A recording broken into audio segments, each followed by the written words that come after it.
ਗੁਰਚਰਨ ਸਿੰਘ ਜੈਤੋ ਦਾ ਅਨੁਵਾਦਿਤ ਕੀਤਾ ਨਾਵਲ ਹੈ ਧਾਰੀਦਾਰ ਪਜਾਮੇ ਵਾਲਾ ਮੁੰਡਾ। ਅੰਗ 10ਵਾਂ। ਉਹ ਟਿਮਕਣਾ ਜਿਹੜਾ ਧੱਬੇਦਾਰ ਨਿਸ਼ਾਨ ਸੀ ਤੇ ਉਹ ਧੱਬਾ ਬਣ ਗਿਆ, ਤੇ ਧੱਬਾ ਇੱਕ ਸ਼ਕਲ ਬਣ ਗਿਆ, ਤੇ ਉਹ ਇੱਕ ਮੁੰਡਾ ਬਣ ਗਿਆ। ਕੰਡਿਆਲੀ ਤਾਰ ਦੇ ਨਾਲ ਤੁਰਦਿਆਂ ਬਰੂਨੋ ਨੂੰ ਲੱਗ ਰਿਹਾ ਸੀ ਕਿ ਜਿੰਨਾ ਸਮਾਂ ਉਹਨੇ ਸੋਚਿਆ ਸੀ ਉਹ ਤੋਂ ਕਿਤੇ ਵੱਧ ਲੱਗ ਰਿਹਾ ਸੀ।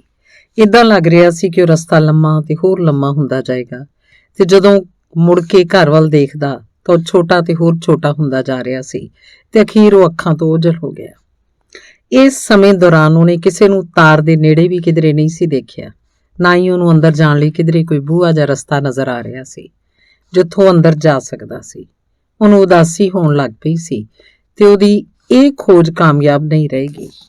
ਅਸਲ 'ਚ ਜਿੱਥੋਂ ਤੱਕ ਨਜ਼ਰ ਜਾਂਦੀ ਸੀ ਉਹ ਕੰਡਿਆਲੀ ਤਾਰ ਹੀ ਦਿਸਦੀ ਸੀ। ਝੌਂਪੜੀਆਂ, ਇਮਾਰਤਾਂ ਤੇ ਧੂਏ ਵਾਲੀਆਂ ਚਿਮਨੀਆਂ ਕਿਧਰੇ ਦੂਰ ਗੁਆਚ ਰਹੀਆਂ ਸਨ। ਬਰੂਨੋ ਤੇ ਖੁੱਲੀ ਥਾਂ ਦੇ ਵਿਚਕਾਰ ਹੁਣ ਸਿਰਫ ਦੂਰ ਤੱਕ ਤਾਰ ਨਜ਼ਰ ਆ ਰਹੀ ਸੀ, ਜਿਹੜੀ ਉਹਨੂੰ ਖਾਲੀ ਥਾਂ ਤੋਂ ਵੱਖ ਕਰ ਰਹੀ ਸੀ। ਲਗਭਗ 1 ਘੰਟਾ ਤੁਰਨ ਤੋਂ ਬਾਅਦ ਉਹਨੂੰ ਲੱਗਾ ਕਿ ਉਹਨੂੰ ਭੁੱਖ ਲੱਗੀ ਹੋਈ ਹੈ। ਉਹਨੇ ਸੋਚਿਆ ਕਿ ਅੱਜ ਦੇ ਦਿਨ ਲਈ ਇੰਨੀ ਖੋਜ ਹੀ ਬਹੁਤ ਹੈ, ਤਾਂ ਉਹਨੂੰ ਘਰ ਮੁੜ ਜਾਣਾ ਚਾਹੀਦਾ, ਇਹੋ ਚੰਗਾ ਰਹੇਗਾ।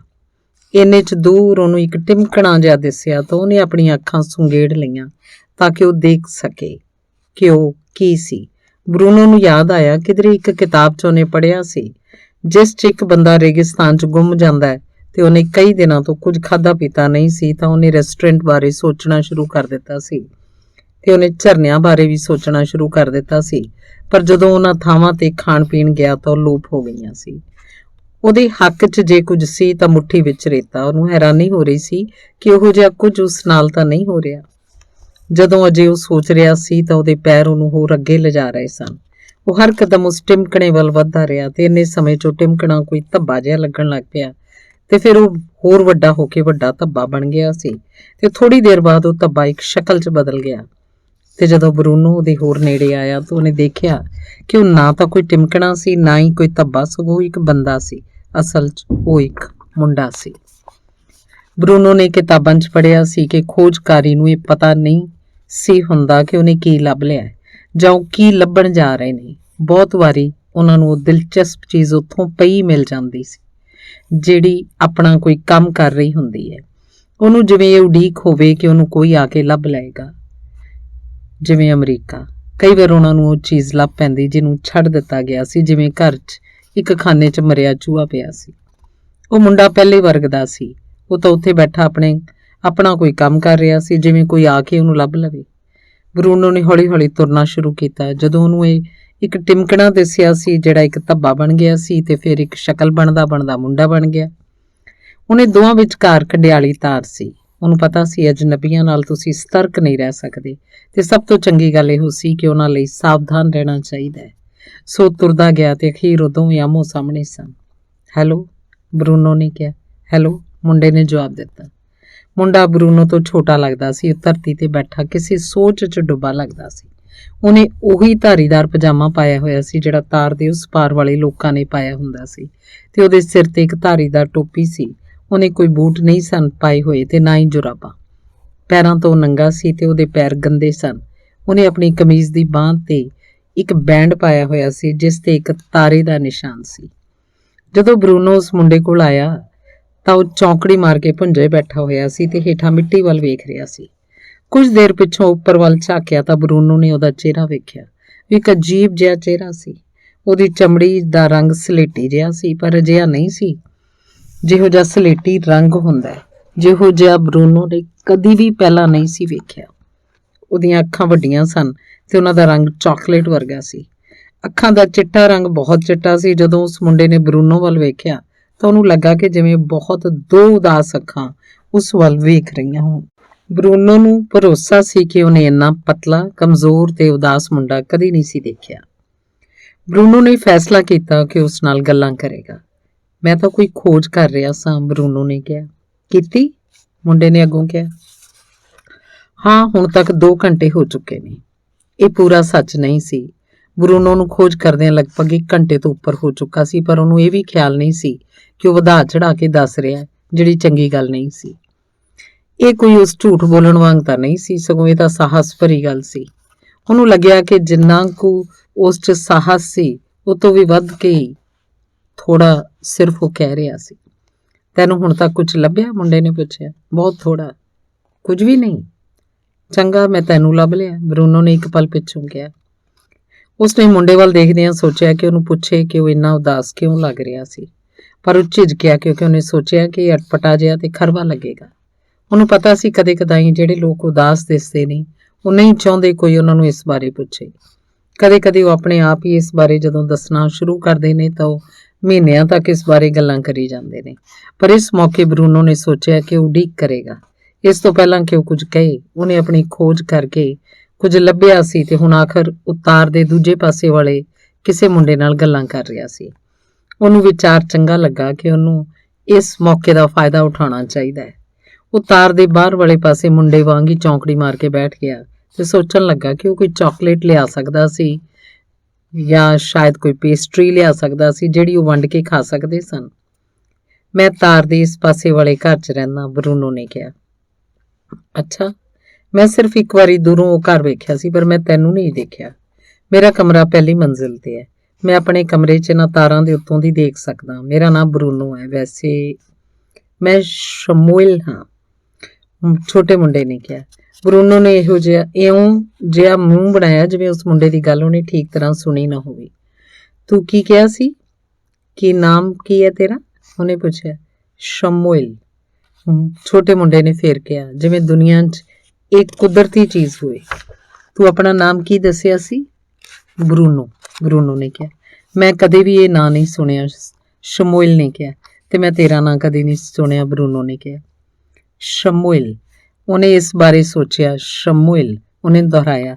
ਮੈਨੂੰ ਪਸੰਦ ਹੈ ਜਿਹੋ ਜਿਹੀ ਆਵਾਜ਼ ਆਉਂਦੀ ਹੈ। ਜਦੋਂ ਮੈਂ ਸ਼ਮੂਏਲ ਕਹਿੰਦਾ ਤਾਂ ਲੱਗਦਾ ਜਿਵੇਂ ਹਵਾ ਚੱਲ ਰਹੀ ਹੋਵੇ। ਬਰੂਨੋ, ਸ਼ਮੂਏਲ ਨੇ ਕਿਹਾ ਤੇ ਆਪਣਾ ਸਿਰ ਖੁਸ਼ੀ ਨਾਲ ਹਿਲਾਇਆ। ਹਾਂ, ਮੈਂ ਸੋਚ ਰਿਹਾ ਕਿ ਮੈਨੂੰ ਤੇਰਾ ਨਾਂ ਚੰਗਾ ਲੱਗਦਾ ਹੈ। ਇਉਂ ਲੱਗਦਾ ਜਿਵੇਂ ਕੋਈ ਆਪਣੀਆਂ ਬਾਹਾਂ ਨੂੰ ਗਰਮ ਕਰਨ ਲਈ ਰਗੜ ਰਿਹਾ ਹੋਵੇ। ਮੈਂ ਕਦੇ ਕਿਸੇ ਸ਼ਮੂਏਲ ਨੂੰ ਨਹੀਂ ਮਿਲਿਆ, ਬਰੂਨੋ ਨੇ ਕਿਹਾ। ਇਸ ਤਾਰ ਦੇ ਇਸ ਪਾਸੇ ਤਾਂ ਦਰਜਨਾਂ ਸ਼ਮੂਏਲ ਹੋਣਗੇ, ਅਸਲ 'ਚ ਸੈਂਕੜੇ ਹੋਣਗੇ। ਮੇਰੀ ਇੱਛਾ ਹੈ ਕਿ ਮੇਰਾ ਕੋਈ ਵੱਖਰਾ ਨਾਮ ਹੋਵੇ, ਛੋਟੇ ਮੁੰਡੇ ਨੇ ਕਿਹਾ। ਮੈਂ ਕਦੇ ਵੀ ਬਰੂਨੋ ਨਾਮ ਵਾਲੇ ਮੁੰਡੇ ਨੂੰ ਨਹੀਂ ਮਿਲਿਆ। ਮੇਰੇ ਤੋਂ ਬਿਨਾਂ ਇਸ ਨਾਮ ਦਾ ਕੋਈ ਹੋਰ ਮੁੰਡਾ ਨਹੀਂ ਲੱਗਦਾ, ਬਰੂਨੋ ਨੇ ਕਿਹਾ। ਤੂੰ ਤਾਂ ਖੁਸ਼ਕਿਸਮਤ ਹੈ, ਸ਼ਮੂਏਲ ਨੇ ਕਿਹਾ। ਹਾਂ, ਮੈਂ ਸਮਝਦਾ, ਮੈਂ ਹਾਂ। ਤੇਰੀ ਉਮਰ ਕਿੰਨੀ ਹੈ? ਉਹਨੇ ਪੁੱਛਿਆ। ਸ਼ਮੂਏਲ ਨੇ ਇਸ ਬਾਰੇ ਸੋਚਿਆ ਤੇ ਆਪਣੀ ਉਂਗਲਾਂ ਵੱਲ ਦੇਖਿਆ। ਉਹ ਹਵਾ 'ਚ ਹਿੱਲ ਰਹੀਆਂ ਸਨ ਜਿਵੇਂ ਉਹ ਕੁਝ ਗਿਣ ਰਿਹਾ ਹੋਵੇ। ਮੈਂ 9 ਸਾਲ ਦਾ, ਉਸਨੇ ਕਿਹਾ। ਮੇਰਾ ਜਨਮ ਦਿਨ 15 ਅਪ੍ਰੈਲ 1934 ਹੈ। ਬਰੂਨੋ ਨੇ ਹੈਰਾਨ ਹੋ ਕੇ ਉਸ ਵੱਲ ਦੇਖਿਆ। ਕੀ ਕਿਹਾ? ਉਹਨੇ ਪੁੱਛਿਆ। ਮੈਂ ਕਿਹਾ ਸੀ ਕਿ ਮੇਰਾ ਜਨਮ ਦਿਨ 15 ਅਪ੍ਰੈਲ 1934 ਹੈ। ਬਰੂਨੋ ਦੀਆਂ ਅੱਖਾਂ ਟੱਡੀਆਂ ਰਹਿ ਗਈਆਂ ਤੇ ਉਹਦਾ ਮੂੰਹ ਖੁੱਲ੍ਹ ਕੇ ਅੰਗਰੇਜ਼ੀ ਦੇ ਉਹਦੀ ਸ਼ਕਲ ਵਾਂਗ ਬਣ ਗਿਆ। ਮੈਨੂੰ ਯਕੀਨ ਨਹੀਂ ਆ ਰਿਹਾ, ਉਹਨੇ ਕਿਹਾ। ਕਿਉਂ? ਸ਼ਮੂਏਲ ਨੇ ਪੁੱਛਿਆ। ਨਹੀਂ, ਬਰੂਨੋ ਨੇ ਆਪਣਾ ਸਿਰ ਹਿਲਾ ਕੇ ਕਿਹਾ ਸੀ। ਮੇਰੇ ਕਹਿਣ ਦਾ ਮਤਲਬ ਇਹ ਨਹੀਂ ਸੀ ਕਿ ਮੈਨੂੰ ਤੇਰੀ ਗੱਲ ਤੇ ਭਰੋਸਾ ਨਹੀਂ। ਮੇਰੇ ਕਹਿਣ ਦਾ ਮਤਲਬ ਹੈ ਕਿ ਮੈਂ ਹੈਰਾਨ ਹਾਂ ਕਿ ਸਿਰਫ ਇਹੋ ਗੱਲ ਕਿ ਮੇਰਾ ਜਨਮ ਦਿਨ ਵੀ 15 ਅਪ੍ਰੈਲ ਦਾ ਹੀ ਹੈ ਤੇ ਮੈਂ ਵੀ 1934 'ਚ ਹੀ ਪੈਦਾ ਹੋਇਆ ਸੀ। ਅਸੀਂ ਦੋਵੇਂ ਇੱਕੋ ਦਿਨ ਪੈਦਾ ਹੋਏ ਸੀ।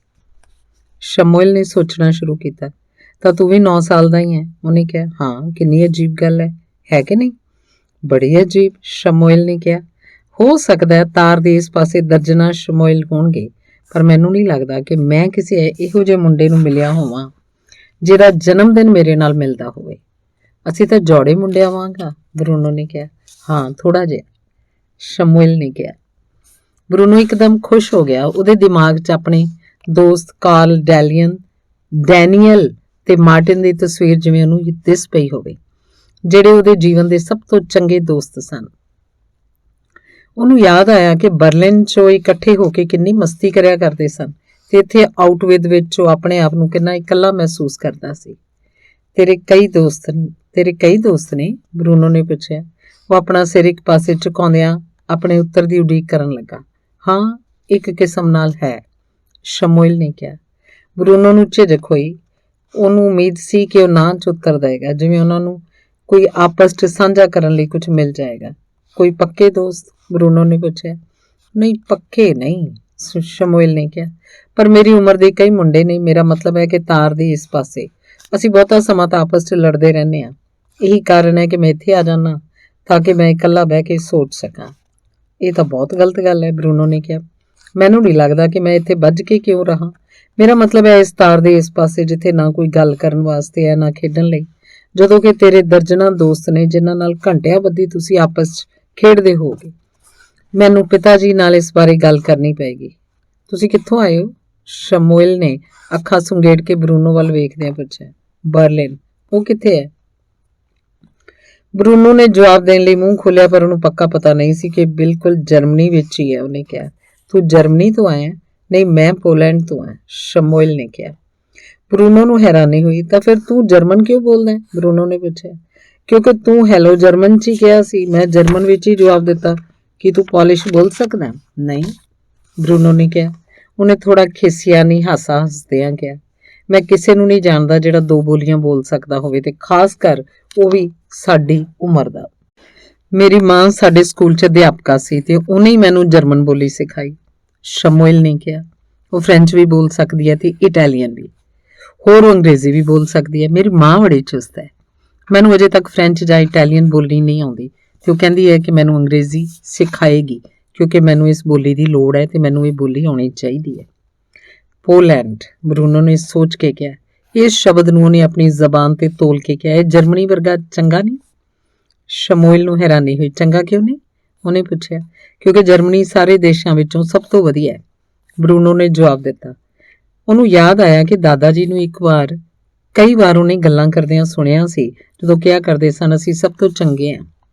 ਸ਼ਮੂਏਲ ਨੇ ਉਸਦੇ ਮੂੰਹ ਵੱਲ ਦੇਖਿਆ, ਪਰ ਉਹਨੇ ਕਿਹਾ ਕੁਝ ਨਹੀਂ ਤੇ ਬਰੂਨੋ ਨੂੰ ਲੱਗਾ ਕਿ ਉਹ ਗੱਲਬਾਤ ਦਾ ਸਿਲਸਿਲਾ ਬਦਲ ਦੇਵੇ, ਕਿਉਂਕਿ ਜਿਹੜੇ ਸ਼ਬਦ ਉਹਨੇ ਕਹੇ ਸਨ ਉਹਨੂੰ ਲੱਗਾ ਕਿ ਉਹ ਠੀਕ ਨਹੀਂ ਸਨ, ਤੇ ਅਖੀਰ ਤੇ ਉਹ ਨਹੀਂ ਸੀ ਚਾਹੁੰਦਾ ਕਿ ਸ਼ਮੂਏਲ ਇਹ ਸੋਚੇ ਕਿ ਉਹ ਚੰਗਾ ਮੁੰਡਾ ਨਹੀਂ ਸੀ। ਇਹ ਪੋਲੈਂਡ ਹੈ ਕਿੱਥੇ? ਕੁਝ ਪਲਾਂ ਪਿੱਛੋਂ ਬਰੂਨੋ ਨੇ ਪੁੱਛਿਆ।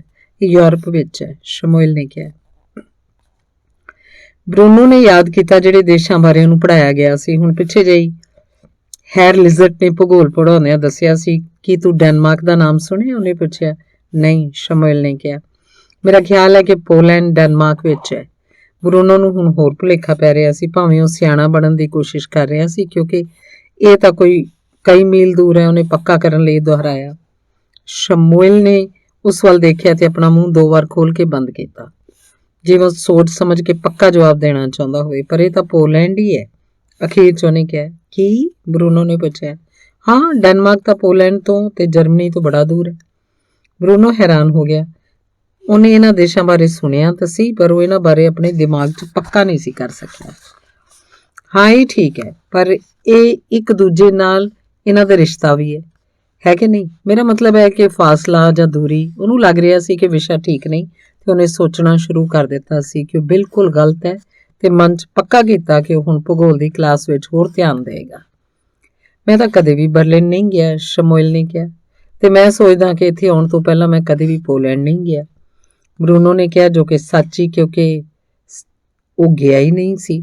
ਜੇ ਉਹ ਸੱਚਮੁੱਚ ਹੀ ਪੋਲੈਂਡ ਕਿਧਰੇ ਸੀ। ਮੈਨੂੰ ਪੱਕਾ ਪਤਾ ਹੈ ਕਿ ਹੈ, ਸ਼ਮੂਏਲ ਨੇ ਹੌਲੀ ਜਿਹੀ ਕਿਹਾ, ਭਾਵੇਂ ਉਹ ਬਹੁਤਾ ਚੰਗਾ ਨਹੀਂ, ਜਿੱਥੋਂ ਮੈਂ ਆਇਆ ਉਹ ਤਾਂ ਬਹੁਤ ਚੰਗੀ ਥਾਂ ਹੈ। ਇਹ ਬਰਲਿਨ ਜਿੰਨਾ ਤਾਂ ਚੰਗਾ ਨਹੀਂ ਹੋ ਸਕਦਾ, ਬਰੂਨੋ ਨੇ ਕਿਹਾ। ਬਰਲਿਨ 'ਚ ਸਾਡਾ ਘਰ ਬੇਸਮੈਂਟ ਮਿਲਾ ਕੇ 5 ਮੰਜ਼ਿਲ ਹੈ ਤੇ ਸਭ ਤੋਂ ਸਿਖਰ ਤੇ ਇੱਕ ਛੋਟਾ ਕਮਰਾ ਹੈ ਜਿਸ 'ਚ ਖਿੜਕੀ ਹੈ। ਉੱਥੇ ਬੜੇ ਸੋਹਣੇ ਬਾਜ਼ਾਰ ਨੇ ਜਿੱਥੇ ਫਲਾਂ ਤੇ ਸਬਜ਼ੀਆਂ ਵਾਲੀਆਂ ਦੁਕਾਨਾਂ ਨੇ। ਉੱਥੇ ਕੌਫੀ ਖਾਨੇ ਵੀ ਨੇ। ਜੇ ਤੈਨੂੰ ਕਦੇ ਉੱਥੇ ਜਾਣਾ ਪੈ ਜਾਏ ਤਾਂ ਮੈਂ ਕਹਾਂਗਾ ਕਿ ਸ਼ਨਿਚਰਵਾਰ ਵਾਲੇ ਦਿਨ ਕਦੇ ਬਾਜ਼ਾਰਾਂ 'ਚ ਨਾ ਜਾਣਾ, ਕਿਉਂਕਿ ਉੱਥੇ ਬਹੁਤ ਸਾਰੇ ਲੋਕ ਆ ਜਾ ਰਹੇ ਹੋਣਗੇ ਤੇ ਤੁਹਾਨੂੰ ਧੱਕੇ ਪੈਣਗੇ। ਪਹਿਲਾਂ ਬਹੁਤ ਚੰਗਾ ਸੀ, ਪਰ ਹੁਣ ਬਹੁਤ ਕੁਝ ਬਦਲ ਗਿਆ। ਤੇਰਾ ਕੀ ਮਤਲਬ ਹੈ? ਸ਼ਮੂਏਲ ਨੇ ਪੁੱਛਿਆ। ਪਹਿਲਾਂ ਉੱਥੇ ਚੁੱਪਚਾਪ ਹੁੰਦੀ ਸੀ, ਬਰੂਨੋ ਨੇ ਦੱਸਿਆ, ਪਰ ਉਹਨੇ ਇਹ ਨਹੀਂ ਦੱਸਿਆ ਕਿ ਹੁਣ ਕੀ ਬਦਲਾਵ ਆ ਗਿਆ ਸੀ। ਤੇ ਮੈਂ ਰਾਤ ਨੂੰ ਮੰਜੇ 'ਚ ਪਿਆ ਹੀ ਪੜ੍ਹ ਸਕਦਾ ਸੀ, ਪਰ ਹੁਣ ਆਸੇ-ਪਾਸੇ ਸ਼ੋਰ ਸ਼ਰਾਬਾ ਹੁੰਦਾ ਰਹਿੰਦਾ ਹੈ ਤੇ ਡਰਾਉਣਾ ਵੀ ਲੱਗਦਾ ਹੈ, ਤੇ ਰਾਤ ਨੂੰ ਹਨੇਰਾ ਹੋਣ ਤੋਂ ਪਹਿਲਾਂ ਸਾਨੂੰ ਸਾਰੀਆਂ ਲਾਈਟਾਂ ਬੁਝਾਉਣੀਆਂ ਪੈਂਦੀਆਂ ਨੇ। ਜਿੱਥੋਂ ਮੈਂ ਆਇਆ ਉਹ ਤਾਂ ਬਰਲਿਨ ਤੋਂ ਕਿਤੇ ਚੰਗਾ ਹੈ, ਸ਼ਮੂਏਲ ਨੇ ਕਿਹਾ। ਉੱਥੇ ਹਰ ਕੋਈ ਚੰਗਾ ਹੈ ਤੇ ਸਾਡੇ ਪਰਿਵਾਰ 'ਚ ਬਹੁਤ ਸਾਰੇ ਲੋਕ ਨੇ ਤੇ ਖਾਣਾ ਵੀ ਬਹੁਤ ਚੰਗਾ ਹੈ। ਆਪਾਂ ਨੂੰ ਇਸ ਗੱਲ ਤੇ ਸਹਿਮਤ ਹੋਣਾ ਪਏਗਾ ਕਿ ਅਸੀਂ ਸਹਿਮਤ ਨਹੀਂ ਹਾਂ, ਬਰੂਨੋ ਨੇ ਕਿਹਾ, ਜਿਹੜਾ ਆਪਣੇ ਨਵੇਂ ਦੋਸਤ ਨਾਲ ਲੜਾਈ ਨਹੀਂ ਸੀ ਕਰਨਾ ਚਾਹੁੰਦਾ। ਚੰਗਾ, ਸ਼ਮੂਏਲ ਨੇ ਕਿਹਾ। ਕੀ ਤੈਨੂੰ ਖੋਜ ਕਰਨੀ ਪਸੰਦ ਹੈ? ਕੁਝ ਪਲਾਂ ਪਿੱਛੋਂ ਬਰੂਨੋ ਨੇ ਪੁੱਛਿਆ। ਮੈਂ ਤਾਂ ਕਦੇ ਸੱਚਮੁੱਚ ਨਹੀਂ ਕੀਤੀ, ਸ਼ਮੂਏਲ ਨੇ ਕਿਹਾ। ਮੈਂ ਵੱਡਾ ਹੋ ਕੇ ਇੱਕ ਖੋਜੀ ਬਣਨਾ ਚਾਹਾਂਗਾ, ਬਰੂਨੋ ਨੇ ਛੇਤੀ-ਛੇਤੀ ਆਪਣਾ ਸਿਰ ਹਿਲਾਉਂਦਿਆਂ ਕਿਹਾ। ਹੁਣ ਤਾਂ ਮੈਂ ਸਿਰਫ ਖੋਜੀਆਂ ਬਾਰੇ ਪੜ੍ਹਨ ਤੋਂ ਬਿਨਾਂ ਹੋਰ ਕੁਝ ਨਹੀਂ ਕਰ ਸਕਦਾ, ਪਰ ਮੈਂ ਜਦੋਂ ਆਪਣੇ ਆਪ ਕਰਾਂਗਾ ਤਾਂ ਉਹ ਗਲਤੀਆਂ ਨਹੀਂ ਕਰਾਂਗਾ ਜਿਹੜੀਆਂ ਮੈਂ ਕਰ ਚੁੱਕਾ। ਸ਼ਮੂਏਲ ਹੈਰਾਨ ਸੀ। ਕਿਹੜੀਆਂ ਗਲਤੀਆਂ? ਉਹਨੇ ਪੁੱਛਿਆ। ਅਣਗਿਣਤ, ਬਰੂਨੋ ਨੇ ਕਿਹਾ। ਖੋਜ ਬਾਰੇ ਇੱਕ ਗੱਲ ਜ਼ਰੂਰੀ ਹੈ ਕਿ ਤੁਹਾਨੂੰ ਪਤਾ ਹੋਣਾ ਚਾਹੀਦਾ ਹੈ ਕਿ ਜੋ ਕੁਝ ਤੁਸੀਂ ਲੱਭ ਲਿਆ ਹੈ ਕਿ ਲੱਭਣ ਲਾਇਕ ਵੀ ਹੈ ਕਿ ਨਹੀਂ। ਕੁਝ ਚੀਜ਼ਾਂ ਪਈਆਂ ਰਹਿੰਦੀਆਂ ਨੇ, ਉਹ ਆਪਣਾ ਕੰਮ ਕਰੀ ਜਾ ਰਹੀਆਂ ਨੇ ਤੇ ਉਹਨਾਂ ਨੂੰ ਲੱਭਣ ਦੀ ਲੋੜ ਹੁੰਦੀ ਹੈ, ਜਿਵੇਂ ਅਮਰੀਕਾ। ਤੇ ਦੂਜੀਆਂ ਕਈ ਚੀਜ਼ਾਂ ਹੁੰਦੀਆਂ ਨੇ ਕਿ ਉਹਨਾਂ ਨੂੰ ਲੱਭਣ ਦੀ ਲੋੜ ਹੀ ਨਹੀਂ, ਜਿਵੇਂ ਕਿਸੇ ਖਾਨੇ 'ਚ ਮਰਿਆ ਹੋਇਆ ਚੂਹਾ। ਮੇਰਾ ਖਿਆਲ ਹੈ ਕਿ ਮੈਂ ਪਹਿਲੀ ਕਿਸਮ ਵਾਲਾ, ਸ਼ਮੂਏਲ ਨੇ ਕਿਹਾ। ਹਾਂ, ਬਰੂਨੋ ਨੇ ਕਿਹਾ। ਮੇਰਾ ਵਿਚਾਰ ਵੀ ਇਹੋ ਹੈ। ਕੀ ਮੈਂ ਤੈਨੂੰ ਕੁਝ ਪੁੱਛ ਸਕਦਾ? ਕੁਝ ਪਲਾਂ ਪਿੱਛੋਂ ਉਹਨੇ ਕਿਹਾ। ਹਾਂ, ਸ਼ਮੂਏਲ ਨੇ ਕਿਹਾ। ਬਰੂਨੋ ਨੇ ਸੋਚਣਾ ਸ਼ੁਰੂ ਕੀਤਾ, ਪਰ ਉਸ ਸਵਾਲ ਲਈ ਠੀਕ ਠੀਕ ਵਾਕ ਬਣਾਉਣਾ ਚਾਹੁੰਦਾ ਸੀ। ਤਾਰ ਦੇ ਉਸ ਪਾਸੇ ਇੰਨੇ ਸਾਰੇ ਲੋਕ ਕਿਉਂ ਨੇ ਤੇ ਤੂੰ ਇੱਥੇ ਕੀ ਕਰਦਾ ਹੈ? ਬਰੂਨੋ ਨੇ ਸਵਾਲ ਕੀਤਾ। ਧੰਨਵਾਦ। ਅੰਗ 11ਵਾਂ, ਫਿਊਰੀ। ਕੁਝ ਮਹੀਨੇ ਪਹਿਲਾਂ ਜਦੋਂ ਪਿਤਾ ਜੀ ਨੂੰ ਨਵੀਂ ਵਰਦੀ ਮਿਲੀ ਸੀ, ਜਿਹਦਾ ਮਤਲਬ ਸੀ ਕਿ ਹਰ ਕੋਈ ਉਹਨਾਂ ਨੂੰ ਕਮਾਂਡੈਂਟ ਕਹਿ ਕੇ ਸੰਬੋਧਨ ਕਰੇਗਾ, ਤੇ ਜਿਸ ਦਿਨ ਬਰੂਨੋ ਸਕੂਲੋਂ ਘਰ ਆਇਆ ਸੀ ਤੇ ਜਦੋਂ ਮਰੀਆ ਨੇ ਉਹਨੇ ਉਹਦੀਆਂ ਚੀਜ਼ਾਂ ਪੈਕ ਕਰਦਿਆਂ ਦੇਖਿਆ ਸੀ ਤਾਂ ਪਿਤਾ ਜੀ ਉਸ ਦਿਨ ਸ਼ਾਮ ਵੇਲੇ ਘਰ ਆਏ ਸੀ। ਉਹ ਬੜੇ ਉਤਸ਼ਾਹ 'ਚ ਲੱਗ ਰਹੇ ਸਨ, ਜਿਹੜਾ ਕਿ ਉਹਨਾਂ ਦੇ ਸੁਭਾਅ ਦੇ ਉਲਟ ਸੀ। ਉਹ ਉਸ ਦਿਨ ਕਮਰੇ 'ਚ ਆਏ ਜਿੱਥੇ ਮਾਂ, ਬਰੂਨੋ ਤੇ ਗ੍ਰੈਟਲ ਆਪੋ ਆਪਣੀਆਂ ਕਿਤਾਬਾਂ ਪੜ੍ਹ ਰਹੇ ਸਨ। ਵੀਰਵਾਰ ਦੀ ਰਾਤ, ਪਿਤਾ ਜੀ ਨੇ ਕਿਹਾ ਸੀ। ਜੇ ਵੀਰਵਾਰ ਦੀ ਰਾਤ ਲਈ ਕੋਈ ਪ੍ਰੋਗਰਾਮ ਹੈ ਤਾਂ ਉਹ ਕੈਂਸਲ ਕਰਨਾ ਪਏਗਾ। ਤੁਸੀਂ ਆਪਣਾ ਪ੍ਰੋਗਰਾਮ ਬਦਲ ਸਕਦੇ ਹੋ ਜੇ ਤੁਸੀਂ ਚਾਹੁੰਦੇ ਹੋ, ਮਾਂ ਨੇ ਕਿਹਾ ਸੀ। ਪਰ ਮੈਂ ਤਾਂ ਪੱਕਾ ਕਰ ਲਿਆ ਕਿ ਉਸ ਦਿਨ ਮੈਂ ਨਾਟਕ ਫਿਊਰੀ ਨੂੰ ਮੇਰੇ ਨਾਲ ਕੋਈ ਜ਼ਰੂਰੀ ਕੰਮ ਹੈ, ਜਿਸ ਲਈ ਉਹ ਮੇਰੇ ਨਾਲ ਗੱਲਬਾਤ ਕਰਨਾ ਚਾਹੁੰਦੇ ਨੇ, ਪਿਤਾ ਜੀ ਨੇ ਕਿਹਾ ਸੀ। ਜਿਨ੍ਹਾਂ ਨੂੰ ਮਾਂ ਜਦੋਂ ਗੱਲ ਕਰ ਰਹੀ ਹੋਵੇ ਤਾਂ ਉਹਨੂੰ ਟੋਕ ਸਕਦੇ ਸਨ, ਜਦਕਿ ਹੋਰ ਕਿਸੇ ਨੂੰ ਵੀ ਇਹ ਹੱਕ ਨਹੀਂ ਸੀ। ਅੱਜ ਦੁਪਹਿਰ ਮਗਰੋਂ ਮੈਨੂੰ ਫੋਨ ਆਇਆ ਸੀ। ਉਹਨਾਂ ਕੋਲ ਸਿਰਫ ਵੀਰਵਾਰ ਦੀ ਸ਼ਾਮ ਨੂੰ ਹੀ ਸਮਾਂ ਹੈ ਤੇ ਉਹਨਾਂ ਨੇ ਆਪਣੇ ਆਪ ਹੀ ਉਸ ਦਿਨ ਸ਼ਾਮ ਦੇ ਖਾਣੇ ਤੇ ਆਉਣਾ ਮੰਨ ਲਿਆ ਹੋਇਆ। ਮਾਂ ਦੀਆਂ ਅੱਖਾਂ ਖੁੱਲੀਆਂ ਰਹਿ ਗਈਆਂ ਤੇ ਮੂੰਹ ਖੁੱਲ੍ਹ ਕੇ ਅੰਗਰੇਜ਼ੀ ਦਾ ਉਹ ਬਣ ਗਿਆ। ਬਰੂਨੋ ਨੇ ਮਾਂ ਵੱਲ ਦੇਖਿਆ ਤੇ ਹੈਰਾਨ ਜਿਹਾ ਹੋ ਕੇ ਸੋਚਣ ਲੱਗਾ ਕਿ ਜਦੋਂ ਇੰਜ ਮੂੰਹ ਬਣਾਉਂਦਾ ਹੈ ਤਾਂ ਇਹੋ ਜਿਹਾ ਲੱਗਦਾ ਹੋਏਗਾ, ਖਾਸ ਕਰ ਜਦੋਂ ਉਹ ਹੈਰਾਨ ਹੋ ਕੇ ਮੂੰਹ ਬਣਾਉਂਦਾ ਹੈ। ਪਰ ਤੁਸੀਂ ਇਸ ਬਾਰੇ ਗੰਭੀਰ ਤਾਂ ਨਹੀਂ ਹੋ? ਮਾਂ ਨੇ ਕਿਹਾ ਸੀ। ਮਾਂ ਦੇ ਚਿਹਰੇ ਦਾ ਰੰਗ ਥੋੜਾ ਪੀਲਾ ਪੈ ਗਿਆ ਸੀ। ਉਹ ਇੱਥੇ ਆ ਰਹੇ ਨੇ ਸਾਡੇ ਘਰ? ਪਿਤਾ ਜੀ ਨੇ ਹਾਂ 'ਚ ਸਿਰ ਹਿਲਾਇਆ ਸੀ। ਸ਼ਾਮ ਨੂੰ 7 ਵਜੇ। ਸੋ ਆਪਾਂ ਨੂੰ ਰਾਤ ਦੇ ਖਾਣੇ ਬਾਰੇ ਕੁਝ ਸਪੈਸ਼ਲ ਸੋਚਣਾ ਪਏਗਾ। ਓਹੋ, ਮਾਂ ਨੇ ਆਪਣੀਆਂ ਅੱਖਾਂ ਅੱਗੇ ਪਿੱਛੇ ਘੁਮਾਉਂਦਿਆਂ ਕਿਹਾ ਸੀ ਤੇ ਸੋਚ ਰਹੀ ਸੀ ਕਿ ਕਿਹੜੇ-ਕਿਹੜੇ ਕੰਮ ਜ਼ਰੂਰੀ ਕਰਨੇ ਸਨ। ਇਹ ਫਿਊਰੀ ਕੌਣ ਹੈ? ਬਰੂਨੋ ਨੇ ਪੁੱਛਿਆ। ਤੂੰ ਗਲਤ ਨਾਮ ਲੈ ਰਿਹਾ, ਪਿਤਾ ਜੀ ਨੇ ਉਹਨੂੰ ਠੀਕ ਕਰਦਿਆਂ ਉਹਨਾਂ ਦਾ ਨਾਮ ਠੀਕ ਤਰ੍ਹਾਂ ਲੈ ਕੇ ਕਿਹਾ ਸੀ, ਫਿਊਰੀ। ਬਰੂਨੋ ਨੇ ਦੁਬਾਰਾ ਕਿਹਾ। ਉਹਨੇ ਫਿਰ ਦੁਬਾਰਾ ਉਹਦਾ ਨਾਮ ਗਲਤ ਲਿਆ ਸੀ। ਨਹੀਂ, ਪਿਤਾ ਜੀ ਨੇ ਕਿਹਾ ਸੀ, ਪਰ ਛੱਡ ਪਰੇ, ਕੋਈ ਗੱਲ ਨਹੀਂ। ਚੰਗਾ, ਉਹ ਕੌਣ? ਬਰੂਨੋ ਨੇ ਫਿਰ ਪੁੱਛਿਆ। ਪਿਤਾ ਜੀ ਨੇ ਹੈਰਾਨ ਹੋ ਕੇ ਉਸ ਵੱਲ ਵੇਖਿਆ ਸੀ। ਤੈਨੂੰ ਚੰਗੀ ਤਰ੍ਹਾਂ ਪਤਾ ਹੈ ਕਿ ਫਿਊਰੀ ਕੌਣ ਹੈ? ਪਿਤਾ ਜੀ ਨੇ ਕਿਹਾ। ਮੈਨੂੰ ਨਹੀਂ ਪਤਾ, ਬਰੂਨੋ ਨੇ ਕਿਹਾ। ਉਹ ਬੇਵਕੂਫਾ, ਉਹ ਸਾਡਾ ਦੇਸ਼ ਚਲਾਉਂਦੇ ਨੇ। ਗ੍ਰੈਟਲ ਨੇ ਦੱਸਣ ਲਈ ਕਿਹਾ ਕਿ ਵੱਡੀਆਂ ਭੈਣਾਂ ਕੀ ਕੁਝ ਕਰ ਸਕਦੀਆਂ ਨੇ। ਇਹੋ ਜਿਹੀਆਂ ਗੱਲਾਂ ਕਰਕੇ ਹੀ ਬਰੂਨੋ ਸੋਚਦਾ ਸੀ ਕਿ ਉਹ ਇੱਕ ਲਾ ਇਲਾਜ ਹੈ ਤੇ ਉਹਦਾ ਕੁਝ ਨਹੀਂ ਹੋ ਸਕਦਾ। ਕੀ ਤੂੰ ਕਦੇ ਅਖਬਾਰ ਨਹੀਂ ਪੜ੍ਹਿਆ? ਗ੍ਰੈਟਲ ਨੇ ਕਿਹਾ। ਆਪਣੇ ਭਰਾ ਨੂੰ ਬੇਵਕੂਫ ਨਹੀਂ ਆਖੀਦਾ, ਮਾਂ ਨੇ ਕਿਹਾ। ਹੋਰ ਕੀ ਮੈਂ ਉਹਨੂੰ ਝੱਲਾ ਆਖਾਂ? ਮੈਂ ਤਾਂ ਕਹਾਂਗੀ। ਗ੍ਰੈਟਲ ਨੇ ਦੁਬਾਰਾ ਬੈਠਦਿਆਂ ਆਖਰ ਬਰੂਨੋ ਵੱਲ ਮੂੰਹ ਕਰਕੇ ਆਪਣੀ ਜੀਭ ਬਾਹਰ ਕੱਢੀ। ਕੀ ਉਹ ਇਕੱਲੇ ਆ ਰਹੇ ਨੇ? ਮਾਂ ਨੇ ਪੁੱਛਿਆ। ਮੈਂ ਪੁੱਛਣਾ ਭੁੱਲ ਗਿਆ, ਪਿਤਾ ਜੀ ਨੇ ਕਿਹਾ। ਮੇਰਾ ਖਿਆਲ ਹੈ ਕਿ ਉਹਨੂੰ ਵੀ ਨਾਲ ਹੀ ਲੈ ਕੇ ਆਉਣਗੇ। ਓਹੋ, ਮਾਂ ਨੇ ਫਿਰ ਕਿਹਾ। ਉਹ ਖੜੀ ਹੋ ਕੇ ਸੋਚਣ ਲੱਗ ਪਈ ਕਿ ਵੀਰਵਾਰ ਤੋਂ ਪਹਿਲਾਂ ਕਿਹੜੇ ਕੰਮ ਜ਼ਰੂਰੀ ਕਰਨੇ ਹੋਣਗੇ। ਸਿਰਫ 2 ਹੀ ਦਿਨ ਰਹਿ ਗਏ ਸਨ। ਸਾਰਾ ਘਰ ਉੱਤੋਂ ਲੈ ਕੇ ਹੇਠਾਂ ਤੱਕ ਸਾਫ਼ ਕਰਨਾ ਪਏਗਾ, ਖਿੜਕੀਆਂ ਧੋਣੀਆਂ ਪੈਣਗੀਆਂ, ਖਾਣੇ ਵਾਲਾ ਮੇਜ਼ ਚੰਗੀ ਤਰ੍ਹਾਂ ਸਾਫ਼ ਕਰਕੇ ਰੰਗ ਰੋਗਨ ਕਰਨਾ ਪਏਗਾ, ਖਾਣਾ ਬਾਹਰੋਂ ਮੰਗਵਾਉਣਾ ਪਏਗਾ ਜਾਂ ਘਰ ਹੀ ਬਣਾਉਣਾ ਪਏਗਾ, ਨੌਕਰਾਣੀ ਤੇ ਨੌਕਰਾਂ ਦੀਆਂ ਵਰਦੀਆਂ ਧੋ ਕੇ ਪ੍ਰੈਸ ਕਰਨੀਆਂ ਪੈਣਗੀਆਂ ਤੇ ਬਾਕੀ ਚੀਨੀ ਦੇ ਭਾਂਡੇ ਤੇ ਗਲਾਸ ਚੰਗੀ ਤਰ੍ਹਾਂ ਧੋ ਕੇ ਚਮਕਾਉਣੇ ਪੈਣਗੇ। ਹਰ ਵਾਰੀ ਸੋਚਦਿਆਂ ਕੰਮਾਂ ਦੀ ਲਿਸਟ ਲੰਮੀ ਹੁੰਦੀ ਜਾਂਦੀ ਸੀ। ਮਾਂ ਨੇ ਸਾਰੇ ਕੰਮ ਸਮੇਂ ਤੋਂ ਪਹਿਲਾਂ ਹੀ ਮੁਕਾ ਲਏ ਸਨ। ਮਾਂ ਨੇ ਬਾਰ-ਬਾਰ ਇਹ ਕਿਹਾ ਸੀ ਕਿ ਉਸ ਦਿਨ ਦੀ ਸ਼ਾਮ ਕਾਮਯਾਬ ਰਹੇਗੀ ਜੇ ਘਰ 'ਚ ਲੋਕਾਂ ਨੇ ਇਕੱਠੇ ਹੋ ਕੇ ਸਾਰੇ ਕੰਮ ਕਰ ਲਏ ਤਾਂ। ਜਦੋਂ ਫਿਊਰੀ ਨੇ ਆਉਣਾ ਸੀ ਤਾਂ 1 ਘੰਟਾ ਪਹਿਲਾਂ ਗ੍ਰੈਟਲ ਤੇ ਬਰੂਨੋ ਨੂੰ ਹੇਠਾਂ ਬੁਲਾਇਆ ਗਿਆ ਸੀ। ਉਹਨਾਂ ਲਈ ਪਿਤਾ ਜੀ ਦੇ ਦਫ਼ਤਰ 'ਚ ਜਾਣ ਲਈ ਖਾਸ ਸੱਦਾ ਸੀ। ਗ੍ਰੈਟਲ ਨੇ ਚਿੱਟੇ ਰੰਗ ਦੀ ਡਰੈਸ ਪਾਈ ਹੋਈ ਸੀ ਤੇ ਗੋਡਿਆਂ ਤੱਕ जुराबां पाईਆਂ ਹੋਈਆਂ ਸਨ। ਉਹਦੇ ਵਾਲ ਕੁੰਡਲਾਂ ਪਾ ਕੇ ਖਿਲਾਰੇ ਹੋਏ ਸਨ। ਬਰੂਨੋ ਨੇ ਗੂੜੇ ਭੂਰੇ ਰੰਗ ਦੀ ਨਿੱਕਰ ਪਾਈ ਹੋਈ ਸੀ। ਚਿੱਟੇ ਰੰਗ ਦੀ ਕਮੀਜ਼ ਤੇ ਗੂੜੇ ਭੂਰੇ ਰੰਗ ਦੀ ਟਾਈ ਲਾਈ ਹੋਈ ਸੀ। ਉਹਨੂੰ ਇਸ ਮੌਕੇ ਲਈ ਕਾਲੇ ਰੰਗ ਵਾਲੇ ਬੂਟ ਮਿਲ ਗਏ ਸਨ, ਜਿਨ੍ਹਾਂ ਦਾ ਉਹਨੂੰ ਬੜਾ ਮਾਣ ਸੀ। ਭਾਵੇਂ ਉਹ ਬੂਟ ਕੁਝ ਉਹਦੇ ਪੈਰਾਂ ਲਈ ਛੋਟੇ ਸਨ ਤੇ ਉਹਦੇ ਪੈਰ ਘੁੱਟੇ ਹੋਏ ਸਨ ਤੇ ਉਹਨੂੰ ਤੁਰਨ 'ਚ ਥੋੜ੍ਹੀ ਤਕਲੀਫ ਹੋ ਰਹੀ ਸੀ। ਇਹ ਸਾਰੀਆਂ ਤਿਆਰੀਆਂ, ਨਵੇਂ ਕੱਪੜੇ ਭਾਵੇਂ ਕੁਝ ਖਾਸ ਲੱਗ ਰਹੇ ਸਨ, ਕਿਉਂਕਿ ਬਰੂਨੋ ਤੇ ਗ੍ਰੈਟਲ ਨੇ ਖਾਣੇ ਲਈ ਉਹਨਾਂ ਮਹਿਮਾਨਾਂ ਨਾਲ ਨਹੀਂ ਸੀ ਬੈਠਣਾ। ਉਹਨਾਂ ਨੇ 1 ਘੰਟਾ ਪਹਿਲਾਂ ਆਪਣਾ ਖਾਣਾ ਖਤਮ ਕਰਨਾ ਸੀ। ਹੁਣ ਬੱਚਿਓ, ਪਿਤਾ ਜੀ ਨੇ ਕਿਹਾ ਸੀ। ਉਹ ਦਫ਼ਤਰ 'ਚ ਆਪਣੇ ਵੱਡੇ ਮੇਜ਼ ਦੇ ਪਿੱਛੇ ਕੁਰਸੀ ਤੇ ਬੈਠੇ ਹੋਏ ਸਨ ਤੇ ਬਾਰ-ਬਾਰ ਆਪਣੇ ਦੋਹਾਂ ਬੱਚਿਆਂ ਵੱਲ ਵਾਰੀ-ਵਾਰੀ ਦੇਖ ਰਹੇ ਸਨ। ਤੁਹਾਨੂੰ ਤਾਂ ਪਤਾ ਹੀ ਹੈ ਕਿ ਅੱਜ ਦੀ ਸ਼ਾਮ ਸਾਡੇ ਸਾਰਿਆਂ ਲਈ ਖਾਸ ਸ਼ਾਮ ਤਾਂ ਹੈ ਹੀ। ਦੋਹਾਂ ਬੱਚਿਆਂ ਨੇ ਹਾਂ 'ਚ ਸਿਰ ਹਿਲਾਇਆ ਸੀ। ਤੇ ਜੇ ਸਭ ਕੁਝ ਠੀਕ-ਠਾਕ ਹੁੰਦਾ ਰਿਹਾ ਤਾਂ ਮੇਰੇ ਲਈ ਵੀ ਇਹ ਬਹੁਤ ਜ਼ਰੂਰੀ ਸ਼ਾਮ ਹੋਏਗੀ, ਖਾਸ ਕਰਕੇ ਮੇਰੇ ਕੰਮ ਲਈ। ਉਹਨਾਂ ਨੇ ਦੁਬਾਰਾ ਸਿਰ ਹਿਲਾਇਆ। ਕੁਝ ਅਜਿਹੇ ਮੁੱਢਲੇ ਨਿਯਮ ਹਨ ਜਿਹੜੇ ਆਪਾਂ ਨੂੰ ਸ਼ੁਰੂ ਕਰਨ ਤੋਂ ਪਹਿਲਾਂ ਹੀ ਸਮਝਣੇ ਪੈਣਗੇ। ਪਿਤਾ ਜੀ ਮੁੱਢਲੇ ਨਿਯਮਾਂ ਦੇ ਬੜੇ ਅਨੁਯਾਈ ਸਨ। ਜਦੋਂ ਵੀ ਘਰ 'ਚ ਕੋਈ ਖਾਸ ਮੌਕਾ ਹੁੰਦਾ ਤਾਂ ਨਵੇਂ ਨਿਯਮ ਬਣਾਏ ਜਾਂਦੇ ਸਨ। ਪਹਿਲਾ, ਜਦੋਂ ਵੀ ਫਿਊਰੀ ਘਰ ਆਉਣਗੇ ਤਾਂ ਤੁਸੀਂ ਉਹਨਾਂ ਦਾ ਸਵਾਗਤ ਕਰਨ ਲਈ ਖੜੇ ਰਹੋਗੇ। ਵੱਡੇ ਕਮਰੇ 'ਚ ਤੁਸੀਂ ਬਿਲਕੁਲ ਹੀ ਨਹੀਂ ਬੋਲੋਗੇ ਜਿੰਨਾ ਚਿਰ ਉਹ ਨਹੀਂ ਬੋਲਣਗੇ ਤੁਹਾਡੇ ਨਾਲ, ਤੇ ਤੁਸੀਂ ਉਹਨਾਂ ਦੇ ਸਵਾਲ ਦਾ ਜਵਾਬ ਬੜੀ ਸਾਫ਼ ਆਵਾਜ਼ 'ਚ ਦਿਓਗੇ। ਹਰ ਸ਼ਬਦ ਬੜੇ ਸਲੀਕੇ ਨਾਲ ਸਾਫ਼ ਸੁਥਰੀ ਤਰ੍ਹਾਂ ਬੋਲਣਾ ਹੋਏਗਾ। ਗੱਲ ਸਮਝ ਆਈ?